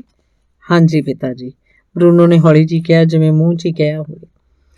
ਇਹੋ ਜਿਹੀ ਗੱਲ ਬਿਲਕੁਲ ਨਹੀਂ ਹੋਣੀ ਚਾਹੀਦੀ, ਪਿਤਾ ਜੀ ਨੇ ਕਿਹਾ। ਉਹਨਾਂ ਨੇ ਬਰੂਨੋ ਦੇ ਮੂੰਹ 'ਚ ਹੀ ਬੋਲਣ ਬਾਰੇ ਕਿਹਾ। ਆਪਣਾ ਮੂੰਹ ਖੋਲੋ ਤਾਂ ਵੱਡੇ ਬੰਦੇ ਵਾਂਗ ਗੱਲ ਕਰੋ। ਇਹ ਆਖਰੀ ਗੱਲ ਹੋਏਗੀ ਕਿ ਜਦੋਂ ਵੀ ਤੁਸੀਂ ਬੋਲੋਗੇ ਤਾਂ ਬੱਚਿਆਂ ਵਾਂਗ ਨਹੀਂ ਬੋਲੋਗੇ। ਜੇ ਫਿਊਰੀ ਤੁਹਾਡੇ ਨਾਲ ਗੱਲ ਨਹੀਂ ਕਰ ਰਹੇ ਤਾਂ ਤੁਸੀਂ ਇੱਕ ਸ਼ਬਦ ਵੀ ਨਹੀਂ ਬੋਲਣਾ ਹੋਏਗਾ ਤੇ ਉਸ ਵੱਲ ਤੁਸੀਂ ਸਿੱਧੇ ਦੇਖਦੇ ਰਹੋਗੇ ਤਾਂ ਕਿ ਉਸ ਲਈ ਆਦਰ ਸਤਿਕਾਰ ਦਿਖੇ। ਜਿਹੋ ਜਿਹਾ ਸਤਿਕਾਰ ਤੇ ਆਦਰ ਇੱਕ ਵੱਡੇ ਲੀਡਰ ਲਈ ਹੋਣਾ ਚਾਹੀਦਾ ਹੈ। ਬਿਲਕੁਲ ਪਿਤਾ ਜੀ, ਗ੍ਰੈਟਲ ਨੇ ਬੜੀ ਸਾਫ਼ ਆਵਾਜ਼ 'ਚ ਕਿਹਾ ਸੀ। ਤੇ ਜਦੋਂ ਮੈਂ ਤੇ ਤੁਹਾਡੀ ਮਾਂ ਅਸੀਂ ਫਿਊਰੀ ਨਾਲ ਖਾਣਾ ਖਾ ਰਹੇ ਹੋਵਾਂਗੇ, ਤੁਸੀਂ ਚੁੱਪਚਾਪ ਆਪੋ ਆਪਣੇ ਕਮਰਿਆਂ 'ਚ ਰਹੋਗੇ। ਕੋਈ ਇੱਧਰ ਉੱਧਰ ਭੱਜਣਾ ਨੱਸਣਾ ਨਹੀਂ, ਨਾ ਹੀ ਪੌੜੀਆਂ ਵਾਲੀ ਰੇਲਿੰਗ ਤੇ ਘਿਸਰਨਾ। ਉਹਨਾਂ ਨੇ ਖਾਸ ਕਰ ਬਰੂਨੋ ਵੱਲ ਦੇਖਦਿਆਂ ਕਿਹਾ, ਤੇ ਸਾਨੂੰ ਵੀ ਕਿਸੇ ਕਿਸਮ ਨਾਲ ਤੰਗ ਨਹੀਂ ਕਰਨਾ। ਆਈ ਗੱਲ ਸਮਝ? ਤੁਹਾਡੇ ਦੋਹਾਂ 'ਚੋਂ ਕੋਈ ਵੀ ਰੌਲਾ ਨਹੀਂ ਪਾਏਗਾ। ਬਰੂਨੋ ਤੇ ਗ੍ਰੈਟਲ ਨੇ ਸਿਰ ਹਿਲਾਇਆ ਤਾਂ ਪਿਤਾ ਜੀ ਉੱਠ ਕੇ ਖੜੇ ਹੋ ਗਏ, ਜਿਹਦਾ ਮਤਲਬ ਸੀ ਕਿ ਮੀਟਿੰਗ ਖਤਮ ਹੋਈ ਤਾਂ ਮੁੱਢਲੇ ਨਿਯਮ ਕਾਇਮ ਹੋ ਚੁੱਕੇ ਨੇ। ਉਹਨਾਂ ਨੇ ਕਿਹਾ। ਕੋਈ ਪੌਣਾ ਘੰਟਾ ਪਿੱਛੋਂ ਘਰ ਦੀ ਘੰਟੀ ਵੱਜੀ ਤੇ ਘਰ 'ਚ ਚਹਿਲ ਪਹਿਲ ਸ਼ੁਰੂ ਹੋ ਗਈ। ਬਰੂਨੋ ਤੇ ਗ੍ਰੈਟਲ ਆਪੋ ਆਪਣੀ ਥਾਂ ਆ ਖੜੇ ਪੌੜੀਆਂ ਦੇ ਕੋਲ। ਉਹ ਦੋਵੇਂ ਇੱਕ ਦੂਜੇ ਨਾਲ ਖੜੇ ਹੋ ਗਏ ਸਨ। ਮਾਂ ਉਹਨਾਂ ਦੇ ਨੇੜੇ ਖੜੀ ਹੋ ਗਈ। ਉਹ ਘਬਰਾਹਟ ਵਿੱਚ ਬਾਰ-ਬਾਰ ਆਪਣੇ ਹੱਥਾਂ ਨੂੰ ਝਟਕ ਰਹੀ ਸੀ। ਪਿਤਾ ਜੀ ਨੇ ਉਹਨਾਂ ਵੱਲ ਇੱਕ ਨਜ਼ਰ ਦੇਖਿਆ ਤੇ ਸਿਰ ਹਿਲਾਇਆ। ਉਹ ਖੁਸ਼ ਸਨ ਤਾਂ ਉਹਨਾਂ ਨੇ ਘਰ ਦਾ ਦਰਵਾਜ਼ਾ ਖੋਲ੍ਹਿਆ। 2 ਲੋਕ ਬਾਹਰ ਖੜੇ ਸਨ, ਇੱਕ ਮਧਰੇ ਜਿਹੇ ਕੱਦ ਵਾਲਾ ਆਦਮੀ ਤੇ ਇੱਕ ਲੰਮੀ ਜਿਹੀ ਔਰਤ। ਪਿਤਾ ਜੀ ਨੇ ਉਹਨਾਂ ਨੂੰ ਸਲੂਟ ਕੀਤਾ ਤੇ ਅੰਦਰ ਆਉਣ ਲਈ ਸਵਾਗਤ ਕੀਤਾ। ਮਰੀਆ ਇੱਕ ਪਾਸੇ ਆਮ ਨਾਲੋਂ ਵੀ ਬਹੁਤਾ ਸਿਰ ਝੁਕਾ ਕੇ ਖੜੀ ਸੀ। ਉਸਨੇ ਉਹਨਾਂ ਦੇ ਕੋਟ ਫੜੇ ਤੇ ਜਾਣ ਪਛਾਣ ਸ਼ੁਰੂ ਹੋ ਗਈ। ਉਹਨਾਂ ਨੇ ਪਹਿਲਾਂ ਮਾਂ ਨਾਲ ਗੱਲ ਕੀਤੀ, ਜਿਸ ਨਾਲ ਬਰੂਨੋ ਨੂੰ ਆਪਣੇ ਘਰ ਆਏ ਪ੍ਰਾਹੁਣਿਆਂ ਨੂੰ ਦੇਖਣ ਦਾ ਮੌਕਾ ਮਿਲ ਗਿਆ ਤਾਂ ਕਿ ਫੈਸਲਾ ਕਰ ਸਕੇ ਕਿ ਜਿਨ੍ਹਾਂ ਲਈ ਇੰਨਾ ਕੁਝ ਘਰ 'ਚ ਹੋ ਰਿਹਾ ਹੈ ਕਿ ਕੀ ਉਹਦੇ ਲਾਇਕ ਵੀ ਹਨ ਜਾਂ ਨਹੀਂ। ਫਿਊਰੀ ਦਾ ਕੱਦ ਪਿਤਾ ਜੀ ਤੋਂ ਕਿਤੇ ਛੋਟਾ ਸੀ ਤੇ ਬਰੂਨੋ ਸੋਚ ਰਿਹਾ ਸੀ ਕਿ ਉਹ ਪਿਤਾ ਜੀ ਵਰਗਾ ਤਕੜਾ ਵੀ ਨਹੀਂ ਸੀ। ਉਹਦੇ ਵਾਲ ਕਾਲੇ ਸਨ, ਜਿਹੜੇ ਛੋਟੇ ਕੱਟੇ ਹੋਏ ਸਨ, ਮੁੱਛਾਂ ਬਹੁਤ ਛੋਟੀਆਂ। ਬਰੂਨੋ ਸੋਚ ਰਿਹਾ ਸੀ ਕਿ ਅਜਿਹੀਆਂ ਮੁੱਛਾਂ ਰੱਖਣ ਦਾ ਕੀ ਫਾਇਦਾ, ਕਿ ਲੱਗਦਾ ਸੀ ਜਦੋਂ ਦਾੜੀ ਬਣਾ ਰਿਹਾ ਹੋਏਗਾ ਤੇ ਇਸ ਪਾਸੇ ਤੋਂ ਰਹਿ ਗਈਆਂ ਹੋਣਗੀਆਂ। ਓਲੇ ਨਾਲ ਖੜੀ ਔਰਤ ਬਹੁਤ ਸੋਹਣੀ ਸੀ। ਇੰਨੀ ਸੋਹਣੀ ਔਰਤ ਉਹਨੇ ਕਦੇ ਨਹੀਂ ਸੀ ਦੇਖੀ। ਉਹਦੇ ਵਾਲ ਸੁਨਹਿਰੇ ਸਨ, ਬੁੱਲ੍ਹ ਬੜੇ ਲਾਲ ਸਨ। ਜਦੋਂ ਫਿਊਰੀ ਮਾਂ ਨਾਲ ਗੱਲਾਂ ਕਰ ਰਿਹਾ ਸੀ ਤਾਂ ਉਹਨੇ ਮੁੜ ਕੇ ਬਰੂਨੋ ਵੱਲ ਦੇਖਿਆ ਤੇ ਉਹ ਮੁਸਕਰਾਈ ਸੀ, ਜਿਸ ਨਾਲ ਬਰੂਨੋ ਦਾ ਮੂੰਹ ਸ਼ਰਮ ਨਾਲ ਲਾਲ ਹੋ ਗਿਆ ਸੀ। ਫਿਊਰੀ ਜੀ, ਇਹ ਮੇਰੇ ਬੱਚੇ ਨੇ, ਪਿਤਾ ਜੀ ਨੇ ਕਿਹਾ ਤਾਂ ਬਰੂਨੋ ਤੇ ਗ੍ਰੈਟਲ ਇੱਕ ਕਦਮ ਅੱਗੇ ਆ ਖੜੇ ਹੋਏ। ਗ੍ਰੈਟਲ ਤੇ ਬਰੂਨੋ, ਤੇ ਇਹਨਾਂ ਵਿੱਚੋਂ ਕਿਹੜਾ ਕੌਣ ਹੈ? ਫਿਊਰੀ ਨੇ ਕਿਹਾ, ਜਿਸ ਨਾਲ ਬਰੂਨੋ ਤੋਂ ਬਿਨਾਂ ਸਾਰੇ ਹੱਸ ਪਏ। ਬਰੂਨੋ ਸੋਚ ਰਿਹਾ ਸੀ ਕਿ ਇਸ 'ਚ ਇਹੋ ਜਿਹੀ ਕੀ ਗੱਲ ਸੀ।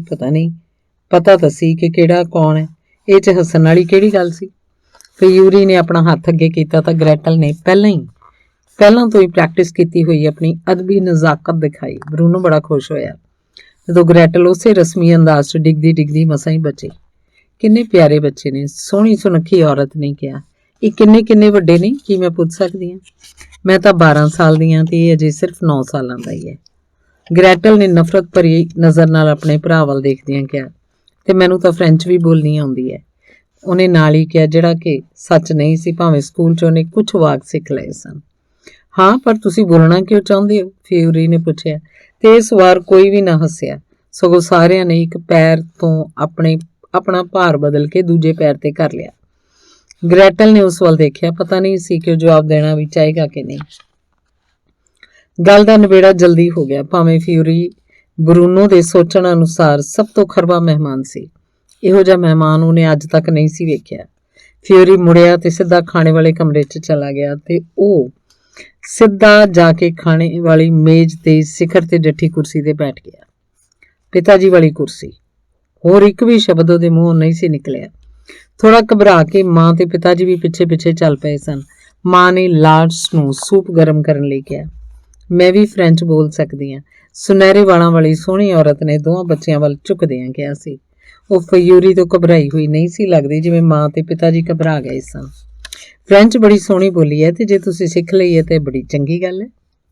ਇਵਾ, ਦੂਜੇ ਕਮਰੇ 'ਚੋਂ ਫਿਊਰੀ ਨੇ ਉੱਚੀ ਆਵਾਜ਼ ਚੁਟਕੀ ਵਜਾ ਕੇ ਮਾਰੀ ਸੀ, ਜਿਵੇਂ ਉਹ ਕੋਈ ਕਿਸਮ ਦਾ ਕਤੂਰਾ ਹੋਵੇ। ਉਸ ਔਰਤ ਨੇ ਅੱਖਾਂ ਘੁਮਾਈਆਂ ਤੇ ਹੌਲੀ ਜਿਹੀ ਮੁੜੀ। ਬਰੂਨੋ, ਮੈਨੂੰ ਤੇਰੇ ਬੂਟ ਤਾਂ ਪਸੰਦ ਨੇ, ਪਰ ਉਹ ਲੱਗਦਾ ਹੈ ਕਿ ਤੇਰੇ ਪੈਰਾਂ ਲਈ ਭੀੜੇ ਨੇ। ਉਹਨੇ ਮੁਸਕਰਾ ਕੇ ਕਿਹਾ ਸੀ, ਜੇ ਉਹ ਤੈਨੂੰ ਟਾਈਟ ਲੱਗਦੇ ਨੇ ਤਾਂ ਤੂੰ ਆਪਣੀ ਮਾਂ ਨੂੰ ਦੱਸ ਦੇ, ਇਸ ਤੋਂ ਪਹਿਲਾਂ ਕਿ ਚੁੱਭ ਕੇ ਤੇਰੇ ਪੈਰਾਂ ਨੂੰ ਜ਼ਖਮੀ ਕਰ ਦੇਣ। ਹਾਂਜੀ, ਥੋੜੇ ਤੰਗ ਨੇ, ਬਰੂਨੋ ਨੇ ਮੰਨਿਆ। ਮੈਂ ਆਮ ਤੌਰ ਤੇ ਆਪਣੇ ਵਾਲ ਕੁੰਡਲਾਂ ਪਾ ਕੇ ਘੁੰਘਰਾਲੇ ਨਹੀਂ ਕਰਦੀ, ਗ੍ਰੈਟਲ ਨੇ ਕਿਹਾ। ਉਹਨੂੰ ਇਸ ਗੱਲ ਦਾ ਸਾੜਾ ਸੀ ਕਿ ਉਹਦਾ ਭਰਾ ਕਿਸੇ ਦਾ ਧਿਆਨ ਇੰਨਾ ਕਿਉਂ ਖਿੱਚ ਰਿਹਾ। ਕਿਉਂ? ਇਹ ਇਸੇ ਤਰ੍ਹਾਂ ਬੜੇ ਸੋਹਣੇ ਲੱਗਦੇ ਨੇ, ਉਸ ਸੋਹਣੀ ਔਰਤ ਨੇ ਕਿਹਾ ਸੀ। ਇਹ ਵਾਹ, ਦੂਜੀ ਵਾਰ ਫਿਊਰੀ ਨੇ ਗਰਜਵੀਂ ਆਵਾਜ਼ 'ਚ ਕਿਹਾ, ਤੇ ਹੁਣ ਉਹਨੇ ਮੁੜ ਕੇ ਤੁਰਨਾ ਸ਼ੁਰੂ ਕੀਤਾ ਸੀ। ਤੁਹਾਨੂੰ ਦੋਹਾਂ ਨੂੰ ਮਿਲ ਕੇ ਬੜਾ ਚੰਗਾ ਲੱਗਾ, ਖਾਣੇ ਵਾਲੇ ਕਮਰੇ 'ਚ ਜਾਣ ਤੋਂ ਪਹਿਲਾਂ ਉਹਨੇ ਕਿਹਾ ਸੀ, ਤੇ ਉਹ ਜਾ ਕੇ ਫਿਊਰੀ ਦੇ ਖੱਬੇ ਪਾਸੇ ਵਾਲੀ ਕੁਰਸੀ ਤੇ ਬੈਠ ਗਈ ਸੀ। ਗ੍ਰੈਟਲ ਪੌੜੀਆਂ ਵੱਲ ਚਲੀ ਗਈ ਸੀ, ਪਰ ਬਰੂਨੋ ਉੱਥੇ ਖੜਾ ਰਿਹਾ ਸੀ। ਉਹ ਸੁਨਹਿਰੀ ਵਾਲਾਂ ਵਾਲੀ ਔਰਤ ਨੂੰ ਦੇਖਦਾ ਰਿਹਾ, ਜਿੰਨਾ ਚਿਰ ਉਸਨੇ ਬਰੂਨੋ ਨੂੰ ਦੇਖ ਕੇ ਆਪਣਾ ਹੱਥ ਨਹੀਂ ਸੀ ਹਿਲਾਇਆ। ਉਸੇ ਵੇਲੇ ਪਿਤਾ ਜੀ ਨੇ ਆ ਕੇ ਬੂਹਾ ਬੰਦ ਕਰ ਦਿੱਤਾ ਸੀ ਤੇ ਸਿਰ ਨਾਲ ਇਸ਼ਾਰਾ ਕੀਤਾ ਸੀ, ਜਿਸ ਤੋਂ ਬਰੂਨੋ ਨੂੰ ਸਮਝ ਆ ਗਿਆ ਸੀ ਕਿ ਹੁਣ ਆਪਣੇ ਕਮਰੇ 'ਚ ਜਾਣ ਦਾ ਸਮਾਂ ਆ ਗਿਆ ਤੇ ਉਹ ਜਾ ਕੇ ਚੁੱਪਚਾਪ ਬੈਠ ਜਾਵੇ ਤੇ ਕਿਸੇ ਵੀ ਕਿਸਮ ਦਾ ਸ਼ੋਰ ਨਹੀਂ ਕਰਨਾ ਤੇ ਨਾ ਹੀ ਪੌੜੀਆਂ ਵਾਲੀ ਰੇਲਿੰਗ ਤੋਂ ਘਿਸਰਨਾ। ਫਿਊਰੀ ਤੇ ਇਵਾ ਲਗਭਗ 2 ਘੰਟੇ ਤੱਕ ਰਹੇ ਸਨ। ਗ੍ਰੈਟਲ ਤੇ ਬਰੂਨੋ ਨੂੰ ਹੇਠਾਂ ਨਹੀਂ ਸੀ ਬੁਲਾਇਆ ਗਿਆ ਕਿ ਉਹ ਮਹਿਮਾਨਾਂ ਨੂੰ ਜਾਣ ਵੇਲੇ ਬਾਈ ਕਰ ਸਕਣ। ਜਦੋਂ ਦੋਵੇਂ ਆਪਣੀ ਕਾਰ ਵੱਲ ਜਾ ਰਹੇ ਸਨ ਤਾਂ ਬਰੂਨੋ ਨੇ ਉਹਨਾਂ ਨੂੰ ਆਪਣੇ ਕਮਰੇ ਦੀ ਖਿੜਕੀ ਵਿੱਚੋਂ ਵੇਖਿਆ। ਬਰੂਨੋ ਵੇਖ ਕੇ ਬੜਾ ਪ੍ਰਭਾਵਿਤ ਹੋਇਆ ਸੀ ਕਿ ਕਾਰ ਵਿੱਚ ਉਹਨਾਂ ਕੋਲ ਡਰਾਈਵਰ ਵੱਖਰਾ ਸੀ। ਫਿਊਰੀ ਨੇ ਆਪਣੇ ਸਾਥੀ ਲਈ ਕਾਰ ਦਾ ਬੂਹਾ ਨਹੀਂ ਸੀ ਖੋਲ੍ਹਿਆ, ਸਗੋਂ ਕਾਰ 'ਚ ਪਹਿਲਾਂ ਜਾ ਕੇ ਬੈਠ ਗਿਆ ਸੀ। ਅਖਬਾਰ ਪੜ੍ਹਨ ਲੱਗ ਪਿਆ ਸੀ। ਦੂਜੇ ਪਾਸੇ ਉਹ ਸੋਹਣੀ ਔਰਤ ਨੇ ਮਾਂ ਦਾ ਸੋਹਣੀ ਸ਼ਾਮ ਦੇ ਖਾਣੇ ਲਈ ਧੰਨਵਾਦ ਕੀਤਾ ਸੀ। ਕਿਹੋ ਜਿਹਾ ਮਾੜਾ ਆਦਮੀ ਹੈ, ਬਰੂਨੋ ਸੋਚ ਰਿਹਾ ਸੀ। ਉਸ ਦਿਨ ਰਾਤ ਨੂੰ ਬਰੂਨੋ ਨੇ ਮਾਂ ਤੇ ਪਿਤਾ ਜੀ ਵਿਚਕਾਰ ਹੋਈ ਗੱਲਬਾਤ ਸੁਣੀ। ਕੁਝ ਕੁ ਗੱਲਾਂ ਬੂਹੇ 'ਚ ਕੁੰਜੀ ਲਈ ਕੀਤੀ ਮੋਰੀ 'ਚੋਂ ਸੁਣੀਆਂ ਤੇ ਕੁਝ ਆਵਾਜ਼ਾਂ ਬੂਹੇ ਦੇ ਥੱਲਿਓਂ ਵਿਰਲ ਵਿੱਚੋਂ ਵੀ ਸੁਣੀਆਂ ਹੋਣਗੀਆਂ। ਉਹਨਾਂ ਦੀਆਂ ਆਵਾਜ਼ਾਂ ਆਮ ਨਾਲੋਂ ਉੱਚੀਆਂ ਸਨ, ਪਰ ਬਰੂਨੋ ਨੂੰ ਕੁਝ ਕੁ ਸ਼ਬਦ ਹੀ ਸੁਣਾਈ ਦੇ ਰਹੇ ਸਨ। ਬਰਲਿਨ ਤੋਂ ਜਾਣਾ ਤੇ ਇਹੋ ਜਿਹੀ ਜਗ੍ਹਾ, ਮਾਂ ਕਹਿ ਰਹੀ ਸੀ। ਕੋਈ ਚਾਰਾ ਨਹੀਂ ਜੇ ਆਪਾਂ ਇੱਥੇ ਰਹਿਣਾ, ਪਿਤਾ ਜੀ ਨੇ ਕਿਹਾ ਸੀ। ਜਿਵੇਂ ਦੁਨੀਆ 'ਚ ਇੱਕ ਇਹੋ ਕੁਦਰਤੀ ਚੀਜ਼ ਹੋਵੇ, ਪਰ ਅਜਿਹਾ ਹੈ ਨਹੀਂ, ਮਾਂ ਨੇ ਕਿਹਾ ਸੀ। ਹੋਏਗਾ ਕਿ ਮੈਨੂੰ ਇੱਥੋਂ ਚੁੱਕ ਲਿਆ ਜਾਏਗਾ ਤੇ ਮੈਨੂੰ ਕਿਸੇ, ਪਿਤਾ ਜੀ ਨੇ ਕਿਹਾ ਸੀ। ਉਹਨਾਂ ਕਿਸੇ ਇਹੋ ਜਿਹੀ ਜਗ੍ਹਾ 'ਚ ਕਿਵੇਂ, ਮਾਂ ਨੇ ਕਿਹਾ ਸੀ। ਇੱਥੇ ਹੁਣ ਗੱਲ ਖਤਮ ਹੋ ਗਈ। ਇਸ ਵਿਸ਼ੇ ਤੇ ਮੈਂ ਹੋਰ ਵੀ ਇੱਕ ਸ਼ਬਦ ਨਹੀਂ ਸੁਣਨਾ ਚਾਹੁੰਦਾ, ਪਿਤਾ ਜੀ ਨੇ ਕਿਹਾ ਸੀ। ਇਹ ਗੱਲਬਾਤ ਦਾ ਅੰਤ ਹੀ ਹੋਏਗਾ ਜਦੋਂ ਮਾਂ ਪਿਤਾ ਜੀ ਦੇ ਦਫ਼ਤਰ ਤੋਂ ਬਾਹਰ ਆਈ ਤਾਂ ਬਰੂਨੋ ਸੌਂ ਚੁੱਕਾ ਸੀ। ਕੁਝ ਦਿਨਾਂ ਪਿੱਛੋਂ ਜਦੋਂ ਉਹ ਸਕੂਲੋਂ ਘਰ ਆਇਆ ਤਾਂ ਉਹਨੇ ਦੇਖਿਆ ਸੀ ਕਿ ਮਰੀਆ ਉਹਦੇ ਕਮਰੇ 'ਚ ਉਹਦੀਆਂ ਸਾਰੀਆਂ ਚੀਜ਼ਾਂ ਬਾਹਰ ਕੱਢ ਰਹੀ ਸੀ ਤੇ ਉਹਨਾਂ ਨੂੰ ਉਹ ਵੱਡੇ ਲੱਕੜ ਦੇ ਬਕਸਿਆਂ 'ਚ ਰੱਖ ਰਹੀ ਸੀ। ਉਹਨਾਂ ਵਿੱਚੋਂ ਚੀਜ਼ਾਂ ਵੀ ਸਨ ਜਿਹੜੀਆਂ ਉਹਨੇ ਅਲਮਾਰੀ 'ਚ ਪਿੱਛੇ ਕਿਧਰੇ ਲੁਕਾ ਕੇ ਰੱਖੀਆਂ ਹੋਈਆਂ ਸਨ ਤੇ ਜਿਸ ਨਾਲ ਕਿਸੇ ਦਾ ਵੀ ਕੋਈ ਲੈਣ ਦੇਣ ਨਹੀਂ ਸੀ। ਤੇ ਉੱਥੋਂ ਹੀ ਅੱਗੇ ਕਹਾਣੀ ਸ਼ੁਰੂ ਹੁੰਦੀ ਹੈ। ਧੰਨਵਾਦ। ਅੰਗ 12ਵਾਂ। ਸ਼ਮੂਏਲ ਨੇ ਬਰੂਨੋ ਦੇ ਸਵਾਲਾਂ ਦੇ ਜਵਾਬ ਬਾਰੇ ਸੋਚਿਆ। ਮੈਨੂੰ ਤਾਂ ਸਿਰਫ ਇੰਨਾ ਪਤਾ ਹੈ, ਸ਼ਮੂਏਲ ਨੇ ਗੱਲ ਕੀਤੀ। ਇੱਥੇ ਆਉਣ ਤੋਂ ਪਹਿਲਾਂ ਅਸੀਂ ਸਾਰੇ ਇਕੱਠੇ ਆਪਣੇ ਮਾਪਿਓ ਤੇ ਸਾਡੇ ਭਰਾ ਜੋਜ਼ੈਫ ਨਾਲ ਇੱਕ ਦੁਕਾਨ ਦੇ ਉੱਤੇ ਛੋਟੇ ਜਿਹੇ ਫਲੈਟ ਵਿੱਚ ਰਹਿੰਦੇ ਸਨ, ਜਿੱਥੇ ਪਿਤਾ ਜੀ ਘੜੀਆਂ ਬਣਾਇਆ ਕਰਦੇ ਸਨ। ਅਸੀਂ ਸਾਰੇ ਸਵੇਰ ਦਾ ਨਾਸ਼ਤਾ ਸਵੇਰੇ 7 ਵਜੇ ਕਰ ਲੈਂਦੇ ਸਾਂ। ਜਦੋਂ ਅਸੀਂ ਸਕੂਲ ਗਏ ਹੁੰਦੇ ਸੀ ਤਾਂ ਪਿਤਾ ਜੀ ਪੁਰਾਣੀਆਂ ਘੜੀਆਂ ਦੀ ਮੁਰੰਮਤ ਕਰਦੇ, ਜਿਹੜੀਆਂ ਲੋਕ ਉਹਨਾਂ ਨੂੰ ਦੇ ਕੇ ਜਾਇਆ ਕਰਦੇ ਸਨ, ਤੇ ਉਹ ਨਵੀਆਂ ਘੜੀਆਂ ਵੀ ਬਣਾਉਂਦੇ ਰਹਿੰਦੇ। ਮੇਰੇ ਕੋਲ ਵੀ ਇੱਕ ਬਹੁਤ ਸੁੰਦਰ ਘੜੀ ਸੀ ਜਿਹੜੀ ਉਹਨਾਂ ਨੇ ਮੈਨੂੰ ਦਿੱਤੀ ਸੀ, ਤੇ ਹੁਣ ਉਹ ਮੇਰੇ ਕੋਲ ਹੈ ਨਹੀਂ। ਉਸ ਘੜੀ ਦਾ ਚਿਹਰਾ ਸੁਨਹਿਰਾ ਸੀ ਤੇ ਹਰ ਰੋਜ਼ ਰਾਤ ਨੂੰ ਮੈਂ ਉਹਦੀ ਚਾਬੀ ਭਰਿਆ ਕਰਦਾ ਸੀ ਸੌਣ ਤੋਂ ਪਹਿਲਾਂ। ਇਹ ਘੜੀ ਹਮੇਸ਼ਾ ਸਹੀ ਟਾਈਮ ਦਿੰਦੀ ਸੀ। ਉਹਨੂੰ ਹੋਇਆ ਕੀ? ਬਰੂਨੋ ਨੇ ਪੁੱਛਿਆ। ਉਹ ਮੈਥੋਂ ਖੋ ਕੇ ਲੈ ਗਏ, ਸ਼ਮੂਏਲ ਨੇ ਕਿਹਾ। ਕੌਣ? ਸਿਪਾਹੀ, ਹੋਰ ਕੌਣ? ਸ਼ਮੂਏਲ ਨੇ ਇੰਜ ਕਿਹਾ ਜਿਵੇਂ ਦੁਨੀਆ 'ਚ ਇਹ ਆਮ ਗੱਲ ਹੋਵੇ। ਤੇ ਇੱਕ ਦਿਨ ਚੀਜ਼ਾਂ ਬਦਲਣ ਲੱਗ ਪਈਆਂ। ਉਹਨੇ ਗੱਲ ਜਾਰੀ ਰੱਖਦਿਆਂ ਕਿਹਾ, ਮੈਂ ਸਕੂਲੋਂ ਘਰ ਆਇਆ ਤੇ ਮੇਰੀ ਮਾਂ ਸਾਡੇ ਲਈ ਬਾਹਾਂ ਤੇ ਪਾਉਣ ਵਾਲੀਆਂ ਪੱਟੀਆਂ ਬਣਾ ਰਹੀ ਸੀ। ਉਹ ਇੱਕ ਖਾਸ ਕੱਪੜਾ ਸੀ ਜਿਸ ਤੇ ਤਾਰੇ ਛਪੇ ਹੋਏ ਸਨ। ਇੰਜ ਕਰਕੇ ਆਪਣੀ ਉਂਗਲ ਨਾਲ ਉਸ ਤਾਰੇ ਦੀ ਸ਼ਕਲ ਮਿੱਟੀ ਵਿੱਚ ਬਣਾਈ, ਤੇ ਹਰ ਵਾਰੀ ਜਦੋਂ ਵੀ ਅਸੀਂ ਘਰੋਂ ਬਾਹਰ ਜਾਂਦੇ ਸਾਂ ਤਾਂ ਮਾਂ ਨੇ ਕਿਹਾ ਸੀ ਕਿ ਪੱਟੀਆਂ ਸਾਨੂੰ ਆਪਣੇ ਬਾਹਾਂ ਵਾਲੀ ਕਮੀਜ਼ ਤੇ ਪਾਉਣੀਆਂ ਪੈਣਗੀਆਂ। ਮੇਰੇ ਪਿਤਾ ਜੀ ਵੀ ਇਹ ਪੱਟੀ ਪਾਉਂਦੇ ਨੇ, ਬਰੂਨੋ ਨੇ ਕਿਹਾ। ਇਹ ਤਾਂ ਆਪਣੀ ਵਰਦੀ ਤੇ ਲਾਉਂਦੇ ਨੇ, ਤੇ ਹੈ ਵੀ ਇਹ ਬੜੀ ਸੋਹਣੀ। ਆਪਣੀ ਉਂਗਲ ਨਾਲ ਉਹਨੇ ਧਰਤੀ ਤੇ ਇੱਕ ਵੱਖਰਾ ਡਿਜ਼ਾਈਨ ਬਣਾਇਆ ਜਿਹੜੀ ਤਾਰ ਤੋਂ ਉਸ ਵਾਲੇ ਪਾਸੇ ਸੀ। ਪਰ ਇਹ ਤਾਂ ਵੱਖੋ ਵੱਖਰੇ ਨੇ, ਹੈ ਕਿ ਨਹੀਂ? ਸ਼ਮੂਏਲ ਨੇ ਕਿਹਾ। ਮੈਨੂੰ ਤਾਂ ਕਿਸੇ ਨੇ ਪੱਟੀ ਨਹੀਂ ਦਿੱਤੀ, ਬਰੂਨੋ ਨੇ ਕਿਹਾ। ਪਰ ਮੈਂ ਤਾਂ ਆਪਣੇ ਆਪ ਕਿਸੇ ਨੂੰ ਵੀ ਨਹੀਂ ਕਿਹਾ ਕਿ ਮੈਂ ਪਾਉਣੀ ਹੈ, ਸ਼ਮੂਏਲ ਨੇ ਕਿਹਾ। ਇੱਕੋ ਗੱਲ ਹੈ, ਬਰੂਨੋ ਨੇ ਕਿਹਾ। ਮੈਂ ਤਾਂ ਆਪ ਇੱਕ ਪਾਉਣੀ ਚਾਹਾਂਗਾ, ਭਾਵੇਂ ਮੈਨੂੰ ਨਹੀਂ ਪਤਾ ਕਿ ਇਹਨਾਂ ਚੋਂ ਕਿਹੜੀ, ਤੇਰੇ ਵਾਲੀ ਜਾਂ ਪਿਤਾ ਜੀ ਵਾਲੀ। ਸ਼ਮੂਏਲ ਨੇ ਸਿਰ ਹਿਲਾਇਆ ਤੇ ਆਪਣੀ ਗੱਲ ਜਾਰੀ ਰੱਖੀ। ਉਹ ਅਕਸਰ ਇਹਨਾਂ ਗੱਲਾਂ ਨੂੰ ਯਾਦ ਨਹੀਂ ਸੀ ਕਰਨਾ ਚਾਹੁੰਦਾ, ਕਿਉਂਕਿ ਘੜੀਆਂ ਵਾਲੀ ਦੁਕਾਨ ਦੇ ਉੱਪਰ ਵਾਲੇ ਘਰ ਬਾਰੇ ਸੋਚਣ ਨਾਲ ਉਦਾਸ ਹੋ ਜਾਇਆ ਕਰਦਾ ਸੀ। ਕੁਝ ਮਹੀਨੇ ਅਸੀਂ ਬਾਹਾਂ ਤੇ ਪੱਟੀਆਂ ਬੰਨ੍ਹਦੇ ਰਹੇ ਤਾਂ ਇੱਕ ਵਾਰੀ ਫਿਰ ਚੀਜ਼ਾਂ ਬਦਲ ਗਈਆਂ। ਇੱਕ ਦਿਨ ਜਦੋਂ ਮੈਂ ਘਰ ਆਇਆ, ਮਾਂ ਨੇ ਕਿਹਾ ਅਸੀਂ ਆਪਣੇ ਉਸ ਘਰ 'ਚ ਨਹੀਂ ਰਹਿ ਸਕਦੇ। ਇਹ ਤਾਂ ਮੇਰੇ ਨਾਲ ਵੀ ਹੋਇਆ ਸੀ, ਬਰੂਨੋ ਨੇ ਉੱਚੀ ਆਵਾਜ਼ 'ਚ ਕਿਹਾ। ਤੇ ਖੁਸ਼ ਸੀ ਕਿ ਉਹ ਇਕੱਲਾ ਹੀ ਨਹੀਂ ਸੀ ਜਿਹਨੂੰ ਘਰ ਛੱਡਣਾ ਪਿਆ ਸੀ।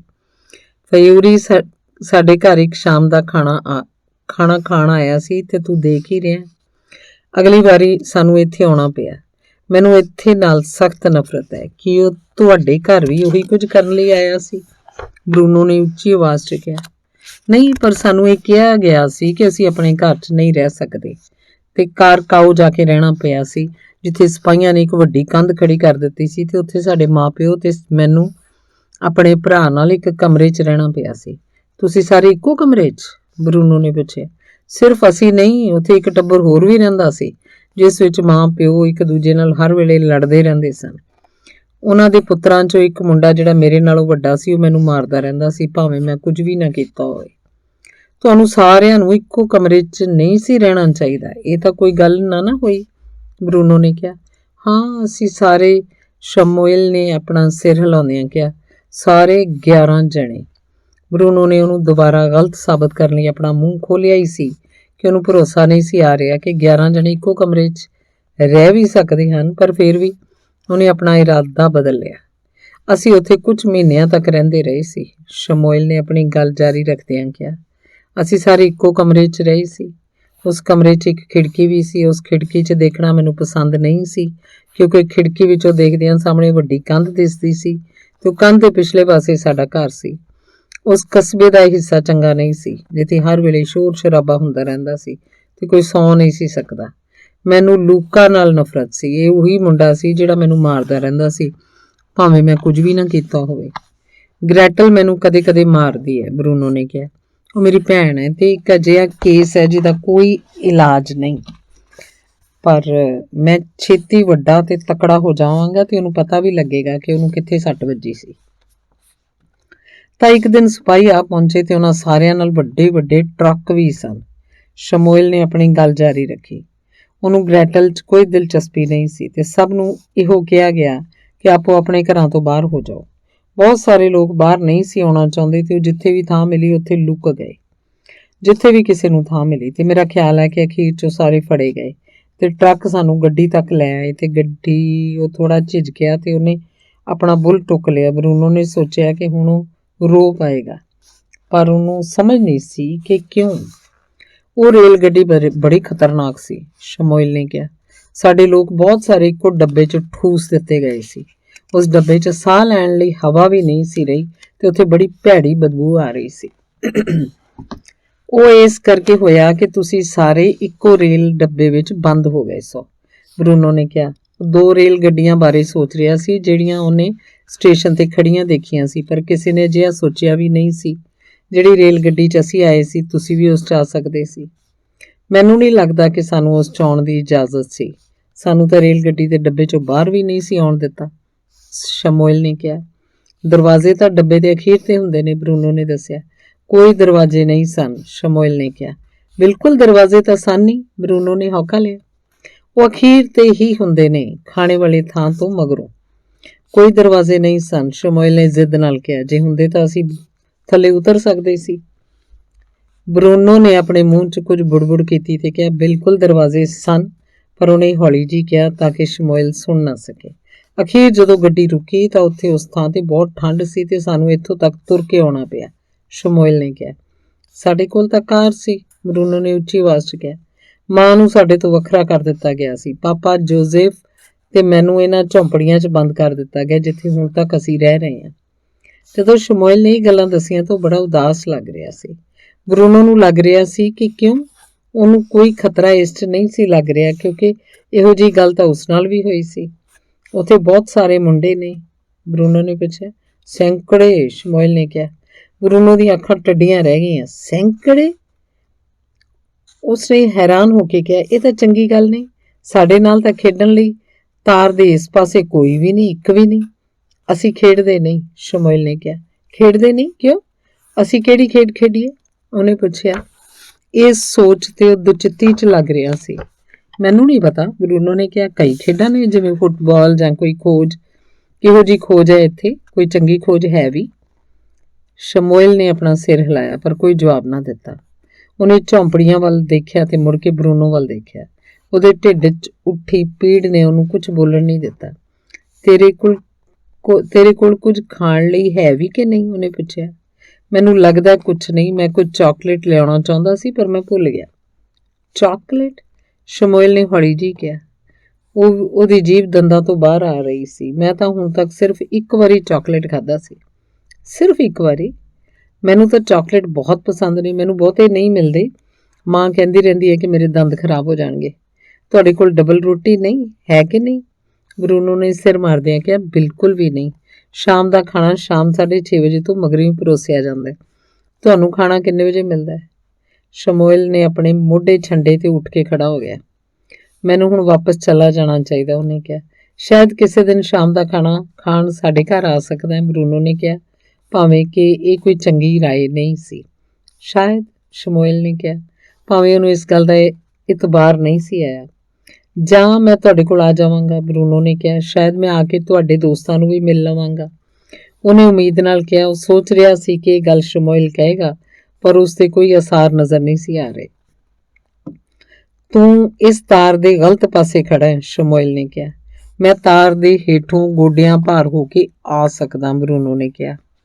ਉਹਨੇ ਝੁੱਕ ਕੇ ਤਾਰ ਉੱਪਰ ਚੁੱਕਦਿਆਂ ਕਿਹਾ। ਉਹਨੇ ਦੋ ਲੱਕੜ ਦੇ ਖੰਭਿਆਂ ਦੇ ਵਿਚਕਾਰ ਤਾਰ ਨੂੰ ਉੱਪਰ ਚੁੱਕ ਕੇ ਕਿਹਾ ਸੀ। ਤਾਰ ਆਰਾਮ ਨਾਲ ਉੱਪਰ ਹੋ ਗਈ ਸੀ, ਜਿਸ ਦੇ ਹੇਠੋਂ ਕੋਈ ਵੀ ਬਰੂਨੋ ਵਰਗਾ ਬੱਚਾ ਅੰਦਰ ਆ ਸਕਦਾ ਸੀ। ਸ਼ਮੂਏਲ ਨੇ ਬਰੂਨੋ ਨੂੰ ਤਾਰ ਉੱਪਰ ਚੁੱਕਦਿਆਂ ਵੇਖਿਆ ਤਾਂ ਕੁਝ ਘਬਰਾ ਕੇ ਪਿੱਛੇ ਹਟ ਗਿਆ। ਮੈਨੂੰ ਹੁਣ ਵਾਪਸ ਜਾਣਾ ਹੋਏਗਾ, ਉਹਨੇ ਕਿਹਾ। ਤਾਂ ਫਿਰ ਕਿਸੇ ਦਿਨ ਦੁਪਹਿਰ ਪਿੱਛੋਂ, ਬਰੂਨੋ ਨੇ ਕਿਹਾ।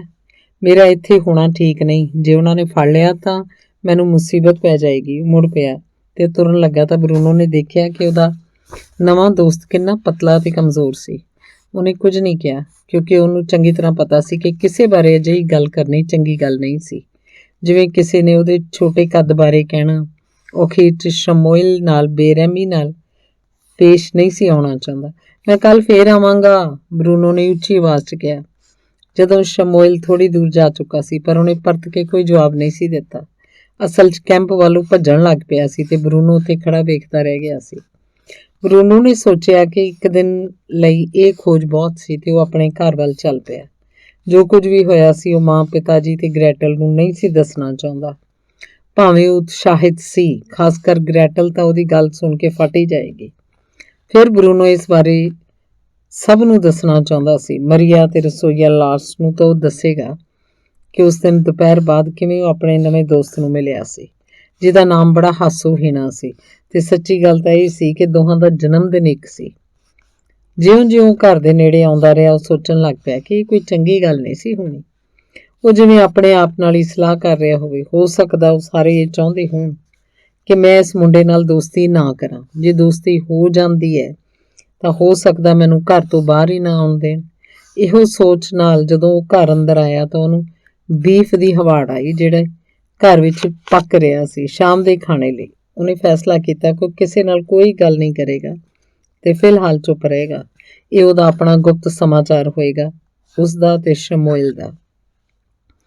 ਬਰੂਨੋ ਸੋਚ ਰਿਹਾ ਸੀ ਕਿ ਜਿੱਥੋਂ ਤੱਕ ਮਾਂ ਪਿਓ ਦਾ ਸਵਾਲ ਸੀ ਤੇ ਖਾਸ ਕਰ ਜਿੱਥੋਂ ਤੱਕ ਭੈਣ ਦਾ ਸਵਾਲ ਸੀ ਕਿ ਉਹਨਾਂ ਨੂੰ ਪਹਿਲਾਂ ਪਤਾ ਨਹੀਂ ਸੀ ਤਾਂ ਉਹਨਾਂ ਦੇ ਦਿਲ ਨੂੰ ਠੇਸ ਪਹੁੰਚੇਗੀ।